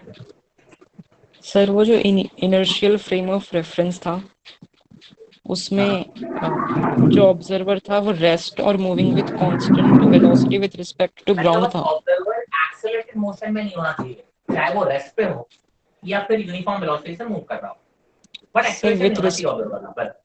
सर रिस्पेक्ट टू ग्राउंड, हाँ ग्राउंड के रिस्पेक्ट में ना, एक्चुअली ग्राउंड भी नॉन इनर्शियल हो सकता है, लेकिन यार ऐसा तो कुछ है ही नहीं जो इनर्शियल हो जाए, तो हमने ग्राउंड को इनर्शियल मान के चलते हैं कि हम ये मान के चलते हैं कि ग्राउंड तो रेस्ट पे ही है। एक्चुअली देखा जाए तो अर्थ मूविंग है, एक्सेलरेटेड मोशन है अर्थ का भी, बट हम ग्राउंड को अपना बेसिक मान के चलते हैं इनर्शियल अपना, उसके रिस्पेक्ट में सारी बातें। सर लेकिन अगर वो जो ऑब्जर्वर है वो कांस्टेंट वेलोसिटी से मूव कर रहा है तो फिर तो सर फिर उसे कोई प्रॉब्लम नहीं है उसमें। उसका एक्सेलरेशन कितना है, 0 ना। Okay sir. तो यहाँ पे आप जब एक्सेलरेशन की वैल्यू लिखोगे तो ए लिखोगे कि ए रिलेटिव लिखोगे, ए रिलेटिव की वैल्यू भी तो उसमें ए ही आएगी, यस सर। क्योंकि आप रिलेटिव में क्या लिखते हो, a minus A not, a of observer is 0, तो भाई साहब उसको तो एक्सप्रेशन नहीं दिखेगा ना, तो क्यों मेरे आंसर गलत आएंगे? Okay sir. हाँ जी, और कोई डाउट? सर एक स्टेटमेंट है कि a frame of reference may be considered as inertial if its acceleration is acceleration of object to be observed. नहीं नहीं नहीं, सुनिए ये सुनिए, ट्रू मेरे है को या आपकी फॉल्स है? लैंग्वेज नहीं, एक सेकंड वेट, फिर से बोलिए आप क्या पूछना चाहिए? आपकी लैंग्वेज बहुत ही ब्रोकन लैंग्वेज दिखी मुझे, मतलब कोई सेंटेंस प्रॉपर मिला नहीं मुझे। सर कोई जो फ्रेम ऑफ रेफरेंस है it will be considered inertial if acceleration of that frame is negligible with respect to not acceleration of the. Negligible, not negligible, it is 0। Sir ये statement में true या false बताना है तो false होगा ना। अच्छा, ये आप क्वेश्चन मुझसे पूछ रहे हो कोई एक न्यू, अच्छा मुझे लगा कंसेप्चुअली आप पूछ रहे हो। If it's acceleration is If its acceleration is negligible, negligible with respect to the object whose motion you are observing. नहीं नहीं नहीं, ऑब्जेक्ट के रिस्पेक्ट में मुझे बात ही नहीं करनी है भाई। ऑब्जेक्ट के रिस्पेक्ट में उसका एक्सेलरेशन कुछ भी बना रहे हैं, मुझे उससे मतलब नहीं है। ग्राउंड के या किसी और इनर्शियल रेफरेंस के रिस्पेक्ट में उसका एक्सेलरेशन कैसा होना चाहिए? रेस्ट होना चाहिए, मतलब एक्सेलरेशन 0 होना चाहिए। मेरा ऑब्जर्वर के रिस्पेक्ट में एक्सेलरेशन क्या है, मुझे उससे मतलब नहीं है। मैंने क्या बोला, क्या यार इस ऑब्जर्वर का एक्सेलरेशन इसके रिस्पेक्ट में, ऐसा कुछ बोला मैंने कुछ? No sir. हाँ, आप अगर कंसेप्चुअल क्वेश्चन बनाने जा रहे हैं तो आप ऐसे भले ही बोल रहे हो कि यार इसके एक्सेलरेशन इतना ज्यादा है कि ये एक्सेलरेशन ऑलमोस्ट 0 हो इसके रिस्पेक्ट में। हाँ, तो फिर आपका अगर इस तरीके से क्वेश्चन बनाया जा रहा है तो आप बोल सकते हो कि yes, it is the correct option. अगर मेरा ऑब्जर्वर का एक्सेलरेशन इतना कम कर दिया है कि यार ये ऑलमोस्ट 0 लिख दूं, ठीक है, ए के रिस्पेक्ट में ये वैल्यू ऑलमोस्ट 0 है, तो आप बोल सकते हो कि यार ये जो रिलेटिव एक्सेलरेशन है वो ए ही आ जाएगा, तो फिर सूडो फोर्स की जरूरत नहीं पड़ेगी, तो आपका Newton laws of motion valid हो जाएगा। ये एक स्पेशल केस बना रहे हैं हाइपोथेटिकली, बट डेफिनेशन वाइज ये ऑब्जर्वर के एक्सेलरेशन से रिलेटेड नहीं है। तो आपका आंसर करेक्ट हो सकता है इसमें। क्या दे रहे हैं ऑप्शन उसमें? सर इसमें तो करेक्ट ही कर रखा है क्योंकि उसमें नेग्लिजिबल लिखा है ना शायद से इसलिए उन्होंने बोल दिया। हाँ, ये इसलिए क्योंकि इसकी अगर वैल्यू को ऑलमोस्ट 0 रख दो तो फिर बात तो वहीं आ गई ना। तो Yes, ये sir. कंसेप्चुअली करेक्ट हो सकता है, बट डेफिनेशन वाइज अगर आप देखोगे तो ये डेफिनेशन वाइज इसका कोई रिलेशन नहीं है इसका, ठीक है। Okay, तो thank you it sir. Can be, आप बोल सकते हो यहाँ पे आपकी प्रॉब्लम सॉल्व हो जाएगी और आपके लॉज ऑफ मोशन अप्लाई हो जाएंगे, है ना। बट डेफिनेशन वाइज अगर देखेंगे तो बॉडी के मास और इसका रिलेशन नहीं होता है। तो इस केस में क्योंकि आप बोल रहे हो कि हमारी वैल्यूज ऐसी आ रही है कि हम इसको इनर्शियल मान सकते हैं, जस्ट बिकॉज हमारा वो ए की वैल्यू हम नेग्लेक्ट कर रहे हैं। कानी Okay, sir. क्लियर है? Yes, sir. हाँ जी, और कोई डाउट?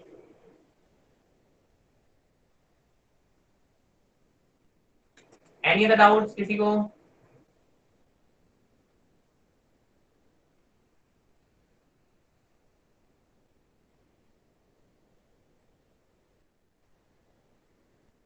क्लियर है ना ये बात? अच्छा, सेंट्रीपिटल फोर्स होना, सेंट्रीपिटल फोर्स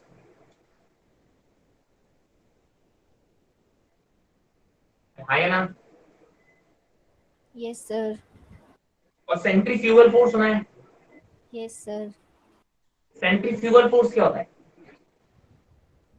सर जब कोई ऑब्जेक्ट सर्कुलर मोशन में है तो वो ऑब्जेक्ट जो फोर्स बाहर की तरफ फील करता है।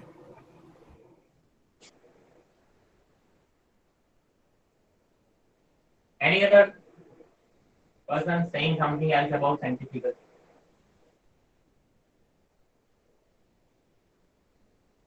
देखो सीधी सी बात बोलूं, सेंट्रीफ्यूगल फोर्स कुछ नहीं होता है, it's a pseudo force, it's an example of pseudo force, it is nothing, ठीक है। आप बोलते हो कि सर अगर मेरा मोशन मैं खुद स्टडी करने लगूं, फॉर एग्जांपल जब मैं खुद सर्कुलर मोशन में हूँ। अगर मैं सर्कुलर मोशन में हूँ तो मैं कैसा हूँ सर, मैं एक्सेलरेटेड हूँ और मैं अपना मोशन खुद के रिस्पेक्ट में स्टडी कर रहा हूँ, मतलब एक एक्सेलरेटिंग ऑब्जेक्ट स्टडी कर रहा है, मतलब एक non inertial frame of reference study कर रहा है। तो आप क्या कहोगे कि सर, आप बोलोगे कि सर मुझे एक बॉडी पे सूडो फोर्स लगाना पड़ेगा। ऑब्जर्वर इसके अंदर बैठे हो, ये सर्कुलर मोशन है, ये बॉडी की वेलोसिटी जा रहा है, इसका जो एक एक्सेलरेशन होगा सेंट्रिपिटल एक्सेलरेशन होगा, यानी इसके अंदर जो ऑब्जर्वर बैठे हो आप, इसका भी एक्सेलरेशन बाहर सेंट्रिपिटल लग रहा होगा। तो जब आप इस बॉडी का मोशन स्टडी करोगे तो इस पे एक सूडो फोर्स आपको बाहर की तरफ मानना पड़ेगा। तो सूडो फोर्स का आप बोलोगे सर डायरेक्शन क्या होगी, इसके एक्सेलरेशन के ऑपोजिट होगी और उसकी वैल्यू किसकी होगी, एम ए सी के बराबर होगी। तो ये सूडो फोर्स है, सेंट्रीफ्यूगल फोर्स इसे बोलते हैं ना, सेंट्रीपिटल और सेंट्रीफ्यूगल बराबर होते हैं। अगर ये नेट फोर्स इस बॉडी पे लग रहे होते तो दोनों फोर्स का नेट कितना हो जाता, जीरो, है ना, फिर तो बॉडी मूव ही नहीं करती। तो एक्चुअली ये लग नहीं रहे हैं, लग तो केवल ये रहा है सेंट्रीपिटल, ये तो सिर्फ और सिर्फ जब आप मोशन की स्टडी इसके अंदर बैठ के कर रहे हो, इसलिए आपको ये सेंट्रीफ्यूगल फोर्स लगाना पड़ रहा है नॉन इनर्शियल फ्रेम की वजह से, है ना। या फिर आप कहते हो कि आप जब बैठे होते तो आपको लगता है कि बाहर की तरफ कोई फोर्स लग रहा है, बट एक्चुअली कोई फोर्स होता नहीं है। एक्चुअली आपको बताया होगा इनर्शिया की वजह से फील होता है वो, आप तो स्ट्रेट लाइन चले जा रहे थे और बॉडी अंदर की तरफ चली गई, तो आपको लगता है कि आप बाहर की तरफ रह गए, मतलब आप पे कोई बाहर फोर्स लग रहा है, बट ऐसा नहीं है। एक्चुअली जो बॉडी जिसमें आप बैठे हो वो अंदर की तरफ जाने लगी, है ना। तो you feel that you are feeling a force in the outward direction, but actually ऐसा कोई फोर्स है नहीं। तो ये जो आप सेंट्रीफ्यूगल फोर्स बोलते हो, इट्स अ सूडो फोर्स। अगर मैं बाहर खड़े होकर इस मोशन की स्टडी करूंगा, मैं इस फोर्स के बारे में कुछ नहीं जानता, मैं इस फोर्स के बारे में कोई बात नहीं करूंगा अगर मैंने ग्राउंड पे खड़े होकर स्टडी की तो। This centrifugal force will always come into the picture when we are studying with respect to this object, जो कि हम कभी जिंदगी में करेंगे ही नहीं। हमने क्या बोला, हम तो हमेशा कहाँ से स्टडी करेंगे, ग्राउंड पे खड़े होके। तो हमारी हिस्ट्री में कभी भी आप बोलोगे कि सेंट्रीफ्यूगल फोर्स हम सॉल्व करते टाइम नहीं लेकर आएंगे, ठीक है, हमें कभी भी सेंट्रीफ्यूगल फोर्स के बारे में कभी बात करनी ही नहीं पड़ेगी। I hope this is very clear, ठीक है। इस पे कंसेप्चुअल क्वेश्चन बन जाते हैं, सेंट्रीफ्यूगल फोर्स क्या है, उसकी वैल्यू कितनी होगी, फलाना दिमाग का बहुत सारे क्वेश्चन बन जाते हैं। तो conceptually you must know that the centrifugal force is a pseudo force. Is it clear? Note point पे डाल लेना कहीं ना कहीं, centrifugal force is a pseudo force. चलिए, आपको पता है आपकी वेइंग मशीन क्या मेजर करती है, अगर कोई बताएगा आपकी जो वेइंग मशीन है वो बेसिकली मेजर क्या करती है? Anyone quick? Normal to the surface. Very good, who was this, कौन था ये? शुभम। जब आप वेइंग मशीन पे खड़े होते हो तो आप वेइंग मशीन आप पे एक नॉर्मल फोर्स ऊपर की तरफ लगाई होती है, इतने ही नॉर्मल के बराबर आप इस पे नीचे की तरफ वेइंग मशीन पे फोर्स लगा रहे हो। ये इस नॉर्मल फोर्स की वैल्यू मेजर करके देती है। और जब अगर ये सिस्टम रेस्ट पर होता है तो आपको पता है इस बॉडी पे एक फोर्स ऊपर लग रहा होगा तो एक नीचे की तरफ भी लग रहा होगा, इसके वेट के बराबर, एमजी के बराबर। और ये नॉर्मल और एमजी बराबर होंगे अगर ये बॉडी रेस्ट पर रखी है, तो इसलिए इसका मतलब ये नॉर्मल इसकी वैल्यू निकाल के देता है, एमजी की वैल्यू निकाल के देता है, और उसको जी से डिवाइड कर देते हैं, तो आप बोलते हो वो मास निकाल के आपको वेइंग मशीन डिस्प्ले कर देती है। तो नॉर्मल जो नॉर्मल मेजर करती है वेइंग मशीन, ठीक है। तो अगर मेरा नॉर्मल चेंज हो जाएगा तो बेसिकली वेइंग मशीन मेरा गलत वेट दिखाएगी, यस एग्जैक्टली, उसको हम बोलते हैं एपरेंट वेट। तो हम क्या बोलते हैं, एपरेंट वेट। अगर आप बोलते हो मेरी लिफ्ट है, एक ये लिफ्ट है, लिफ्ट में एक वेइंग मशीन के ऊपर मैंने इस बंदे को खड़ा कर दिया। अब लिफ्ट अगर रेस्ट पर है और कांस्टेंट वेलोसिटी से मूव कर रही है ना, तो आप बोलोगे इसका जो वेट होगा, वेट एपरेंट वेट होगा, वो बेसिकली इक्वल होगा एक्चुअल वेट के। क्यों? आप बोलोगे देखो इसके इस पे अगर ऊपर की तरफ नॉर्मल लग रहा होगा, नीचे की तरफ क्या लग रहा होगा,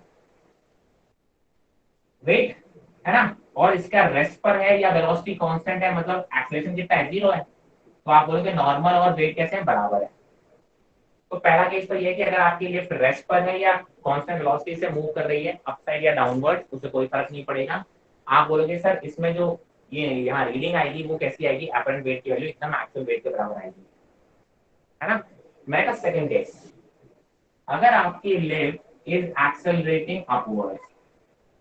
अगर इसका लिफ्ट का एक्सेलरेशन किधर है, ऊपर की तरफ है ना, लिफ्ट किधर मूव कर रही है भाई, कहां मूव कर रही है लिफ्ट, ऊपर की तरफ। ऊपर की तरफ। किसने बोला,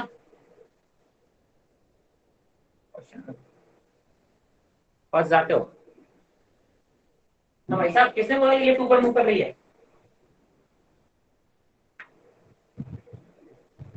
आप देखो अब सांप सो गया, कोई आंसर नहीं। सर शुभम। अरे शुभम ने तो बोला, शुभम ने कैसे बोल दिया कि ऊपर की तरफ लिफ्ट कर रही है, आपको किसने बोला कि ऊपर की तरफ मूव कर रही है, मेरा क्वेश्चन ये है।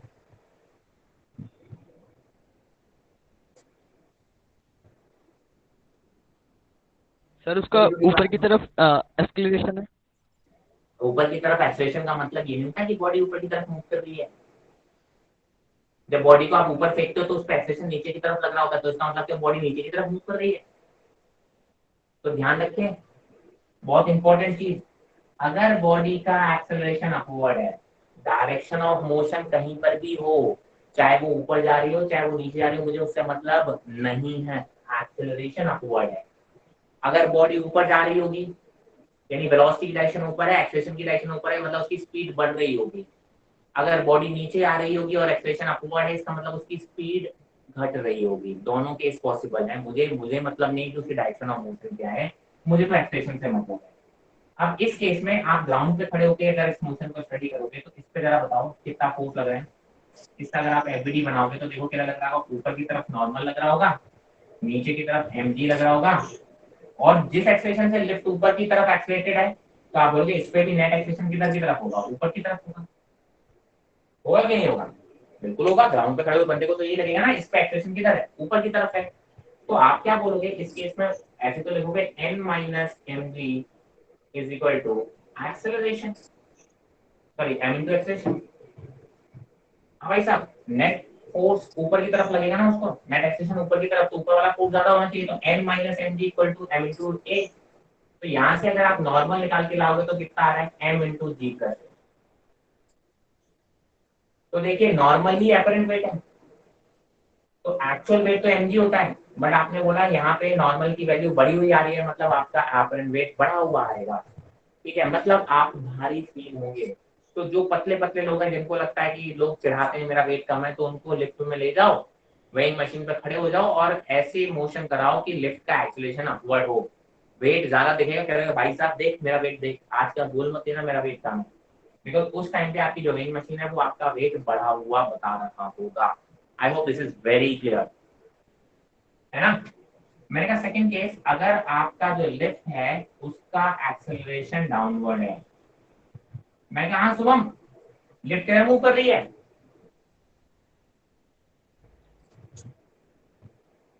सर वो कहीं भी मूव कर सकती है। चलो किधर को भी मूव करे मुझे इसका मतलब नहीं, लेकिन उसकी एक्सेलरेशन की डायरेक्शन कैसी है, डाउनवर्ड है। मैंने इस केस में अगर आप ग्राउंड पे खड़े होके इसकी स्टडी करोगे, यहाँ पे ग्राउंड पे खड़े होके करोगे तो देखो क्या बोलेगा सर, इस पे ऊपर की तरफ नॉर्मल, नीचे की तरफ mg, और आप बोलोगे सर इस केस में इसका एक्सेलरेशन नीचे की तरफ आ रहा होगा, इसकी मोशन की स्टडी कर रहे हैं। तो मैंने कहा सर इस केस में देखिए एक्सेलरेशन नीचे की तरफ है तो mg बड़ा होगा, तो आप लिखोगे mg minus n is equal to m into a, है ना। Sigma f is equal to mass into acceleration. यहाँ से n की वैल्यू निकालो तो देखो n की वैल्यू आ रही है m इंटू जी माइनस ए। तो यहाँ पे नॉर्मल की वैल्यू देखिए mg से कम आ रही है, यहाँ पे mg से ज्यादा आ रही है, तो आप बोलोगे एपरेंट वेट इस केस में एक्चुअल वेट से ज्यादा आता है, और इस केस में जो एपरेंट वेट है वो एक्चुअल वेट से कम आ रहा है। तो कोई भारी भरकम लोग हैं वो इस सुविधा का उपयोग हो रहा है, मतलब कहते हैं ना, इस सिचुएशन का फायदा उठा के अपने वेट को कम देख सकते हैं और अच्छा फील कर सकते हैं। ठीक है, इसमें कहीं कोई दिक्कत नहीं होनी चाहिए, आई होप। मैंने इसका एक स्पेशल केस होता है जिसको हम बोलते हैं वेटलेसनेस। कभी फील किया होगा आपने, जब बड़ी बड़ी राइड्स करते हो ना, बड़ी बड़ी राइड्स होते हैं तो आपको एकदम से पेट में ऐसा फील होता है जैसे you are feeling light weight, ऐसा लगता है कि आपके पैर जमीन से ऊपर आ गए हैं। ठीक है, उसको हम बोलते हैं वेटलेसनेस। मैंने कहा सोचो अगर इस केस में अगर एक्सेलरेशन की वैल्यू g के बराबर रख दो, इस वाले केस में तो नॉर्मल की जो वैल्यू आएगी वो किसके बराबर हो जाएगी, m इंटू जी माइनस ए।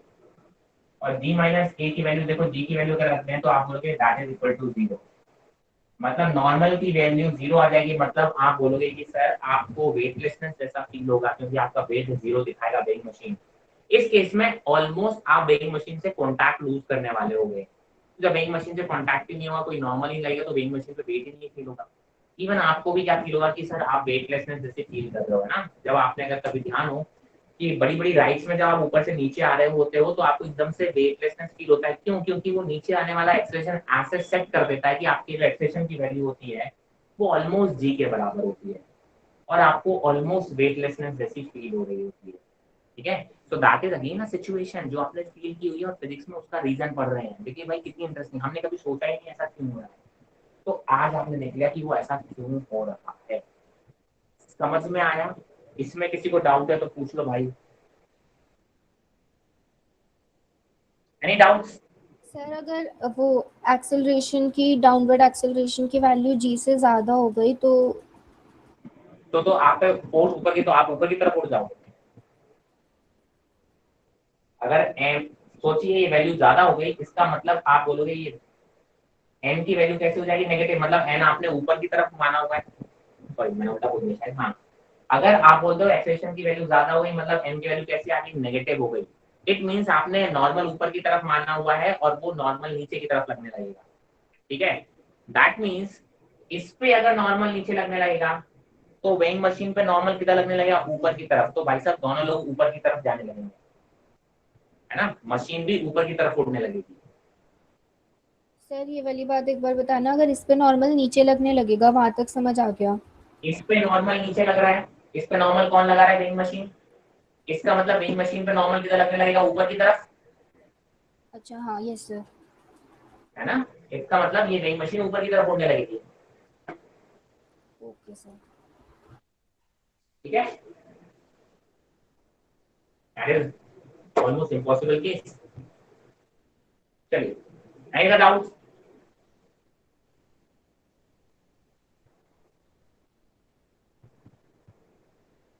चलिए आज से इतना काफी है। Take the screenshot.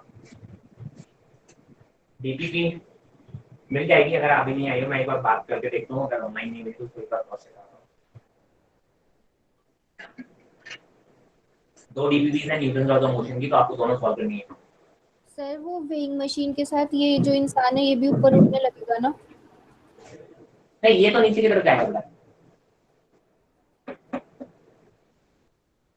ये नीचे की तरफ जाएगा, उल्टे जाएंगे ना, है ना, क्योंकि इस पे दोनों फोर्स नीचे लगने लगेंगे, नॉर्मल भी नीचे जाएगा, एमजी भी। तभी तो ये क्या होगा, ये भाई साहब बहुत ज्यादा एक दूसरे की तरफ चिपकेंगे ना, वेइंग मशीन ऊपर की तरफ उड़ेगी, ये नीचे की तरफ उड़ेगी, तो फिर से वेट बढ़ने लगेगा एकदम से। ठीक है, फिर से वेट बढ़ा हुआ दिखने लगेगा। क्यों? वेइंग मशीन ऊपर की तरफ भागेगी और ये मैन नीचे की तरफ भागेगा, तो एक दूसरे को और ज्यादा जोर से प्रेस करेंगे, क्योंकि इस पे तो दोनों डाउनवर्ड फोर्स आ गए ना, एन भी नीचे लगने लगा और एमजी भी नीचे लगने लगा। अभी ऊपर जाएगा कैसे? Yes sir. ठीक है, तो ये नीचे की तरफ आएगा, वेइंग मशीन ऊपर की तरफ आएगी, तो आप बोलोगे क्या होगा, सर दोनों एक दूसरे को बहुत जोर से धक्का देंगे, मतलब आप फिर से वेट की वैल्यू बढ़ी हुई दिखने लगेगी। Yes sir, okay sir. ठीक है, चलिए, थैंक यू एंड